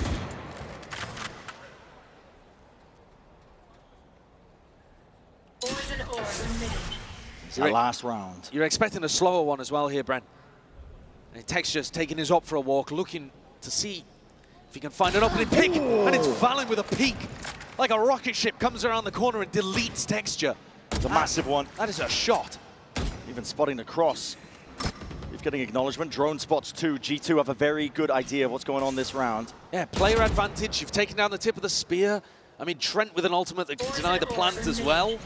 Things are looking all right for an 8-4 half, but that would still be Gen G massively in the lead. Gen G not even done yet in this round. Not by a long shot. Hunter's Fury committed. That's meant to be a bit of a pun as they hit that drone coming through, and Trent, yeah, he's got that value. Here in a rumble though, potentially there, Valen might have just seen, and yes, finally gets that acknowledgement. Foxy9 was lurking his way through onto the A site. 3v5 spot, 30 Gen seconds G are left. in. Tight corner. G2 can make no mistake here. Footsteps rumbling, and noise bait by Leaf. He's trying to bait Munchkin out of hiding, but second guesses it. Back towards him. Munchkin, he's perfect with it. Jonah B's been gone, done. Taken out. That's going to be broken out. G2 trying to make this one move and flood straight into the back. They've dealt with most of the side players, and it does now finally leave it all down to Munchkin. Even that snake bite, no chance in hell. Rebounding of all sorts of geometry. That's a full stick. And so G2, a 4-round safety net. Switching sides. It's not a bad attempt from G2 towards the end to make this one possible, but so much hinges on them being able to pick up a pistol. Gen G have been winning them all. They've just been incredible in those spots. They've been a statistical anomaly. It's looking like Gen G are just playing lights out. They've got that passion, they've got that fire. They believe that they can go even further, knocking out one of the tournament's favorites. Think of the pressure that is layered down onto G2. How much is round 13 is going to mean? You mentioned it, Josh. Gen G have been near immaculate with winning pistol round wins. It's going to be an uphill battle here for G2. They need a good idea, and already Gen G, you can see them cooking up something. Triple fakes, wide swing. In case there was a player there, they would have been deleted, but the turret will do for now. And now, quick run, wrap around all the way to A. It's so predictable though. Gen G are already ahead of it. They know exactly what Valen's going to call in this spot. Everybody's in. The wall not going to be broken for now. Trent trying to go for that plan. Rebound. It's going to be catching onto Dice. No Dice for the damage, but it does enough to delay and potentially buying some time here. Trent, full sticks now with the plan. Gen G, armed and ready. Yeah. Primed to pounce. Already making their way in through, but again, this wall is tricky business. Paranoia, as soon as they hear the knives out, they know that they've gained access towards it, but there's nothing else. Yeah, that is early. Indeed, and Gen G, one of their own. Paranoia sweeping forwards, Dart lining them all up. Ash is finding so much value, Gen G! God damn, man, they can't be stopped! They've lit them all up, they've lit them all up indeed, and Trent is no match! Foxy9 with a pop-off towards the end. The confidence flourishing now, and Gen G, they get another. Every pistol round, it feels, just going in their direction all tournament long. They've got a specialty, and it's one of the best things that you could be specialists in. Because most of the time, that's going to give you a free 2 wins to start a half. And G2, they have not been going for their classic Stinger force buy very often in this match. I think there have been 2, maybe even 3 occurrences where we thought we would see it, and we didn't. Now, though, look at what's happening. G2 are finally going to go for it, but only with 3 Stingers. Yeah, we've seen this before. Jogamo puts his body on the line just in case there's that outlaw purchase. Gen G, again, similar game plan. Bit of exploration potentially towards mid. A smoke off onto the turret. Makes it feel like there could be lurks, but as players, bottom tube, Ash is going to be exploring, clearing up the question marks. It's quite a nice timing, though, because Gen G, 3 defensive players are having to get pushed towards mid. Enemy tag. Drone. And that creates a bit of an opening where only Munchkin is defending B. Alone for now, but reinforcements have arrived. Gen G The read is just so good on the defense. I think Munchkin's calling a great game here. stacking with the bodies. And Valin backs off. Calls for his team to regroup with Leaf on the other side. And still allows himself to be seen. So there's still that threat that G2 could be re-hitting B. Breaks the drone too. Like you said, there's that threat. Lying in wait, there's bullets raining down, crossing up through mid. For G2, this is everything. For Gen G, Placing swarm grenade. could be the killing blow. Swarm grenade out. And now making signs of life and noise out towards it. Alarm bot's going to be triggered down in through the back. Did Valin hear 30 these seconds rotates? left. Because he's making the perfect call. He is. He's telling G2 to come back over towards B. 25 seconds, wall's going to go back up, and now it's a mad dash. Flurry of activity. Gen G getting bodies back over towards B, but they're a little bit late to the party. Trent entrenched here, trying to avoid most of the fire, but Jogamo cannot. Straight through the smoke, that's Ash, and Leaf caught out wide.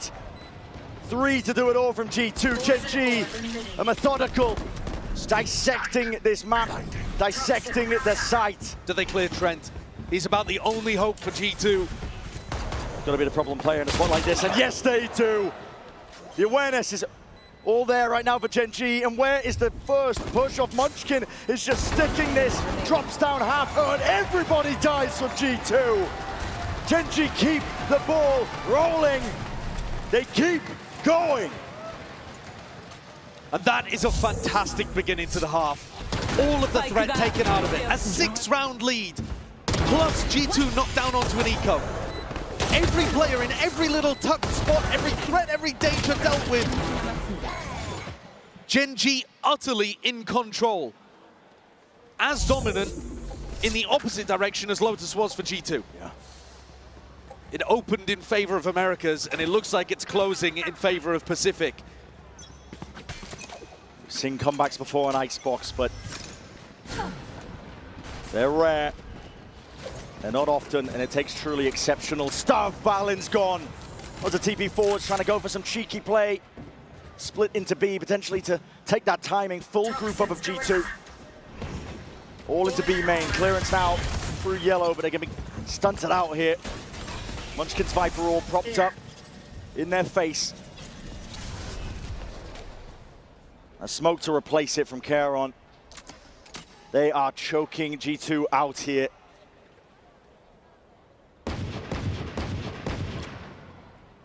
Gen G just sucking the air out of the room. And the play, it's pretty immaculate. They've just always got the right read on where G2 are going. Can G2 do anything to catch them off guard? Deep fight, a snake bite already. It was primed, it was ready. Foxy9's gone, but up and over towards the top. Trent! Down B. It would have to be a masterclass, but he's only got a Sheriff and 3 bullets to do it. Does not know where the remaining players could be. Texture is lurking though, lying in wait! And perfect with the shot. 11 rounds for Gen G, 2 more needed.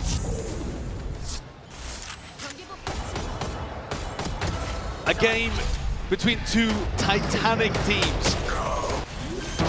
Gen G, probably the best team in 2024, and G2 looked like they were aiming for the same accolade in 2025. But this is an earlier exit than I think anybody would have predicted for the Americas squad. Josh RT taking a desperate tactical timeout to try to right the ship. But there's grit here with this Gen G squad. Grit, determination. They want to go deeper. Here. Here. They want a chance at earning another trophy for their cabinet. Start layered back, slow up on top of it. Gen G forced to respect it.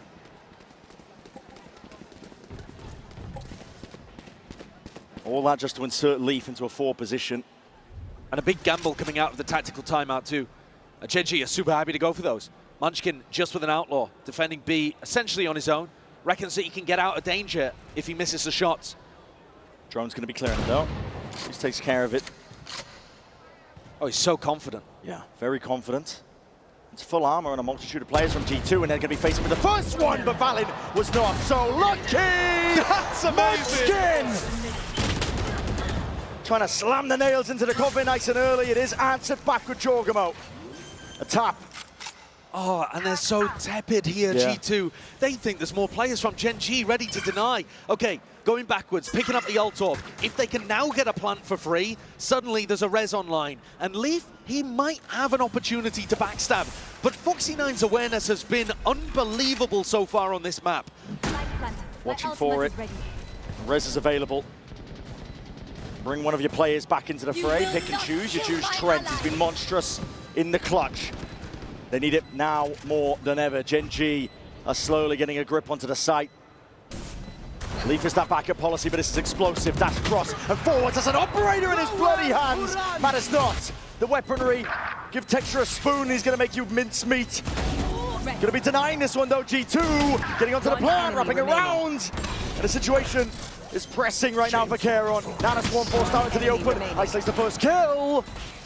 Shock darts, lay it down, and Trent saves the day. Brought back from Death's Cold Embrace, and he's able to deliver the round for G2. What a lurk from Leaf as well. Somehow managed to evade all of the rest of the players, and they've recovered a 5v3 round. Yes, they got a res out in the middle of that. So it ended up being mostly a 4v5, but still, I mean, danger lurked around every corner, and G2 navigated it. And they are going to have to do that so many more times in a row, though. There's no real avenue for mistakes. It's got to be basically perfection from here if G2 want a run at this. Has to be the first of many. Gen G, multiple chances for them. And they're so good on eco rounds as well, Gen G. You know, put a sheriff in some of these guys' hands. Texture with the knives just earned up. Munchkin though, decapitated. Texture trying to get active, trying to get into the fight and the fray. Kairon by his side. Deep dart overhead. And so actually quite a lot of threats already dealt with there. Texture run out of knives, Munchkin dealt with, and a pretty open A site. So this round navigated pretty well for G2. But at some point, we've got to bring the discussion back to what we were talking about on Lotus. It's the ults for the team that's up massively in this spot. Think about the next time the rifles are going to be online. Yeah. You know, Foxy9's going to have a lockdown to be able to work with. The Viper's Pit, this defense is going to be reinforced by massive ultimates in round 18. And that's if G2 can navigate danger here, because there's still a bit of spice in the round. Not out of it. Not just yet. Doubled up towards the back of the site. Fight to be occurring here, and that's it. Shots fired on either side. Texture is hard committed onto it. They're trying to drop and jump all the way straight up, trying to take this fight. It's a weird and wacky one indeed. Double face, double call. Trent delivers again. His team needed it most here, but that's time earned off, and there's no hope in hell for Texture. Maybe a gun reclaimed. Damage to the economy, though, would still be really useful, right? I mean, I don't think he's really going to get an opportunity. He's on the exact opposite side of the map. But you think about one of the big talking points we've had throughout Haven and Icebox, it's that even when G2 win, they're winning by close margins that don't allow their economy to boom. This time though, 4 players surviving, 3 rifles kept. And the economy should be in an all right state. It's the ults instead that I'm looking at. Because Munchkin with a Phantom and a Viper's Pit. And on the other side, Foxy9's lockdown. And no Sova ult from Trent, not even close. How do you break it? So, you know, this one is going to be really tough. It should be Gen G, if they execute it well, getting up to match point. Through mid though, that's Texture with an off. He's going to be taking an early peek, smoked off into his face. Ash earns up his own. Hunter's Fury. Faking the double teleport play there, Valin. He teleports up and back, but he's making it feel like they've gone towards orange. Trying to pull eyes, trying to pull attention, hoping that he's freed up a little bit of B main. Here. The weight of the world is probably what's feeling like right now on G2. You gotta just keep it together one round at a time, but the ults are such a problem. I mean, having said that though, Brent, Munchkin has not decided to use the Viper ult in this round. He's not even in a position, only just now, where he could use it off info, off noise on B. The later you leave it, the more this lockdown's going to be a problem. And the Sova ultimate. Smokes up. Texture. Gives it up, but he hears it now. There's going to be util coming out. Drone. Paranoia. Lying in wait. Towards Belgium, a couple of jiggles, and they finally see it. They receive it. Hearing that operator, that's the acknowledgement they were looking for. Kara on TP. Gets the hell out of there. There's 35 seconds left. Where are you going, G2? Ash, he rips the ultimate early. That could have been a death blow if he'd just been able to hold on to that and realized they were going B. It does indeed, but Munchkin now could just be lying in wait. Back towards it. Dart not going to be dealt with. He's trying to find that timing. He does press himself forwards into a pit at least, but he's gone. Down and out Texture. Trying to get instinctual as a dart. Okay, wall in his face and a dash backwards. Jonah P at least finds Foxy 9. The spike is planted. Mad dash. I mean, so far, this has been the biggest fumble with the ultimates that you could possibly ask for G2. It's actually allowed them an opportunity to right the ship and avoid the snowball. Texture creeping. Leaf has his teammates back. He'll step no further. Gen.G still trying to make a go of things. But time has bled away from them here, and G2, in the midst of all of that chaos, somehow persevere. That is a miracle round for G2. Very little time on the clock.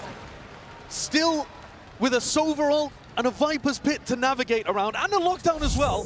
Somehow, Gen.G kind of whiff on the execution of everything. Ash thinks they're committing to A and rips the Sova ult early, instead of saving it for a spike tap. One enemy remaining. Munchkin is under enormous amounts of pressure and decides to go for a risky Viper's Pit, and he gets caught. And I think the pressure, you're starting to see signs. It feels possible now in a way that it shouldn't have been. It's a balancing act between these two teams, and as you said, it feels possible. With those ults expended, G2 keep slow. Attempt to punish the peak if Munchkin wanted to go for it. Leaf might be getting pressed upon here, tested, asked to deliver. And he finds himself ahead. Karon pop like a balloon. Drone clearing a lot of the way, spam into the corner. Munchkin still slips his way through, but look at that util. Just paramount to try and push him out and away with a paranoia. Foxy 9 is available as a bit of backup, and he's out into the open. What a monstrous shot! There's a jump peak to set them up, but still G2 have the weaponry, they have the guns. Rifles in hand. And it is cheeky plays on order. Leaf will take that timing happily, you can hear it. Scuffling of footsteps, and he knows exactly where he is. That's really nice. Even maximizing the ultimates there. Throwing the spike over to Trent in the 4v1, realizing that they've comfortably got the round and they can get closer to a Hunter's Fury. No disrespect to the Gen.G players though, they can hit shots. That jumping shot onto Jonah P was nice. Disgusting. But they haven't been able to put it together all at the same time in an eco round. 4 in a row for G2, and they've cut the advantage down to just 3. Weapons back though, including this operator. But G2 are not heading towards it. Gen.G still have all the tools. Nanoswarm dealt with. Poison's off. Important one to break. Allows Karon to just stay perched up. Toxins going up. I mean, Towards pipes. it looks to me like Karon wants to try to deny Leaf's ultimate. He's got this smoke here so that he can punish Leaf as he gets close. Did he hear it? Not sure if it was a silent jump up or not, but a drone clearing forwards. Karon, another one, and he's missed the timing onto that one. Just trying to back out, evacuate, exit. He's got coverage and he's got backup. A lockdown for a lockdown. Can Valen throw a smoke to allow Jonah P to lurk up past this turret? He doesn't have one online just yet. But I could imagine that Jonah would be calling for it right now. Sneaking and crawling. Gen.G trying to fill up that space towards A once more. Oh, they're smoking off the alarm bot instead, making it feel like a threat underneath Tube, hoping that Jonah P can squeeze onto somebody. Pressure onto the B players now. It's flipped. Munchkin and Texture. But nobody B main for G2. They've got to do it. Valen off from the side there. Down B. Kills exchange is traded out. Foxy 9 in through mid, and again, this game of timings, it could happen to any possible player. Leaf wins his, Ash wins out. Jonah P is spotted though, out towards it, top towards Kitchen, and Ash is in a precarious spot. Where do you run? The entirety of site is gained by G2. B main control is still theirs. Peeking out wide though, Texture's not scoped up for it. is slipping away from Gen G. They've got to try and answer back here. Trent is lucky. One enemy Doesn't go remaining. down to that one, and Gen G are the ones falling, crumbling. Ash in a 1v2. The time ticking. Entrenched positions here from the G2 players. Snake bite Ash, sticking. Half earns himself a possibility, but against 2 players it would have to be ridiculous. Concentrate. Tough, not being forced out. G2 far too collected. What a round, what composure there from G2. Original game plan of going over towards A with the lockdown stifled, but Jonah P's lurk position up tube allowed them that mid-round possibility. Gave an option for Valorant to move the chess pieces around and checkmate Gen G's defensive setup. Enemy. Karen and Texture were in a tricky position down there towards yellow, but they couldn't make anything happen. Trent's kill on Texture was massive. And despite having... And now, I think you're absolutely correct, Brendan. The hope is starting to kindle in the hearts of G2. In fact, it's already there. I mean, you can see how they're playing. Yeah. And Gen G forced down onto another eco. One of the first times, actually, that we're seeing G2's economy properly starting to get out of control.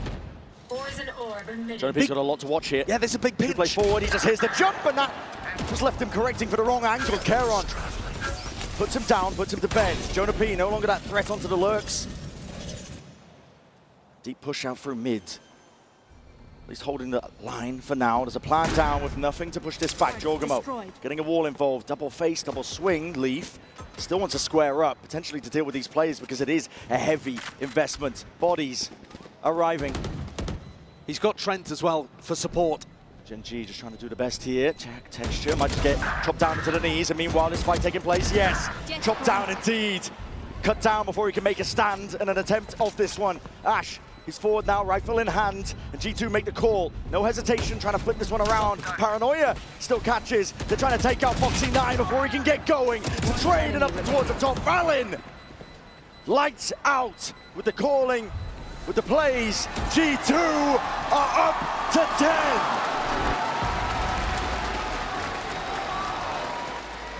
Some mightily impressive mid-round calling there from G2. After losing Jonah P early, you've always got the opportunity to go back and try to clear that flank, but instead, calling for the fast pivot in, realizing that Gen G were playing retake on A, they've got a free plan and flip the map, force the fight into Foxy9. Look at the ult situation. And this is why that round, I think it was 18, was so important. Because Gen G had their chance to go up to 12, and they squandered it.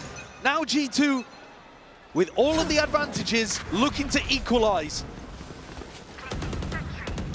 And moving forward, it's a slow, relentless march over towards the A side, and a kill.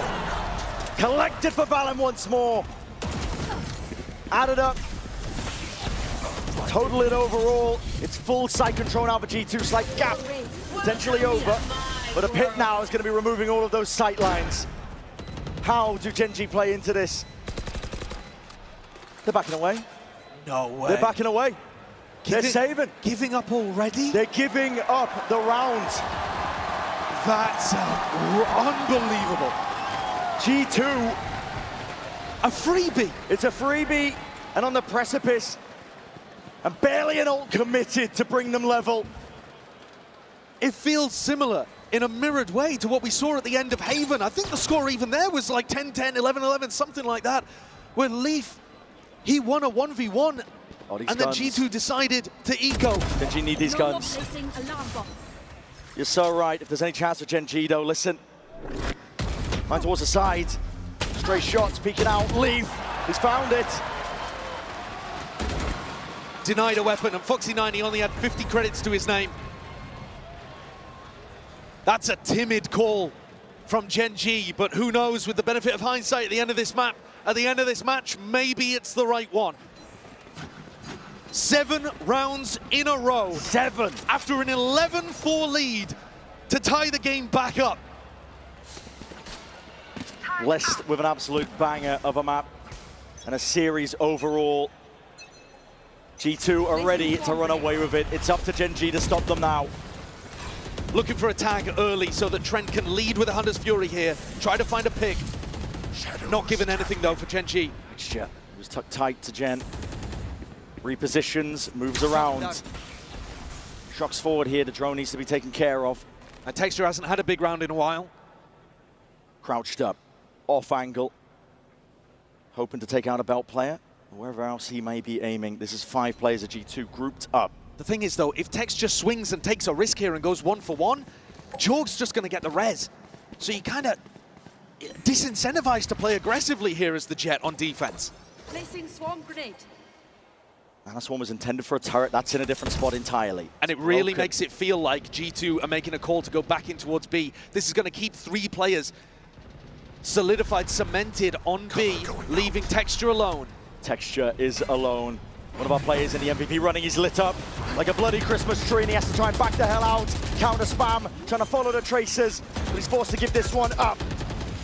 Down on the other side of things, not dealt with in time. Jorgemon forced to just back away. There's 27 seconds left. Gen G, they got players in. Trying to play this one a bit fast and loose. The wall up through onto one of the angles. Asses drop down. Will there be kills to be collected? Will there be kills to be claimed?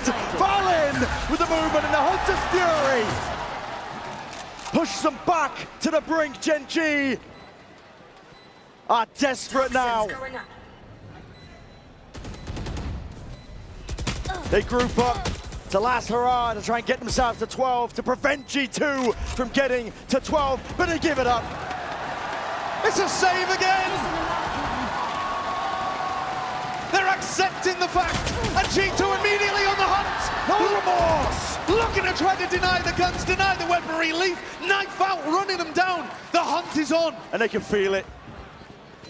Throw caution to the wind, claim the kills, claim their lives. You will take nothing further into the next. Munchkin trying to stay alive, but to no avail. G2 are up to series point. How have we got to this position? We were talking all throughout Haven and Icebox of grit and tenacity from Gen G to get back into this game, to get up to the lead. They should have been able to close this out. It was 11-4, and it's writ all over Texture's face. He wears his heart on his sleeve, and he can't find his footing in this game anymore. Round 24, potentially the most important round in these players' careers for this year, for this match, for this event. A bit more aggression here from Gen G at the start of the round. They're not afraid, at least, to put their bodies on the line and go down, break that turret. But it is Munchkin alone, still defending B as other players rotate away from him. Entirely the wrong read. Munchkin, he's alone doing this. He hears the U to the paranoia. It's a good connection inside the smoke, though, dominating the angle. Shots are fired, wrapping around him, though. He's caught that timing, and it's a bullet to the back of the dome. Leaf, instant correction, traded out, and the wall is still up for the safe plans. Ults are online. Gen G, they're playing for overtime. G2 playing to close this out. Lockdown to Hunter's Fury committed. An ult for an ult.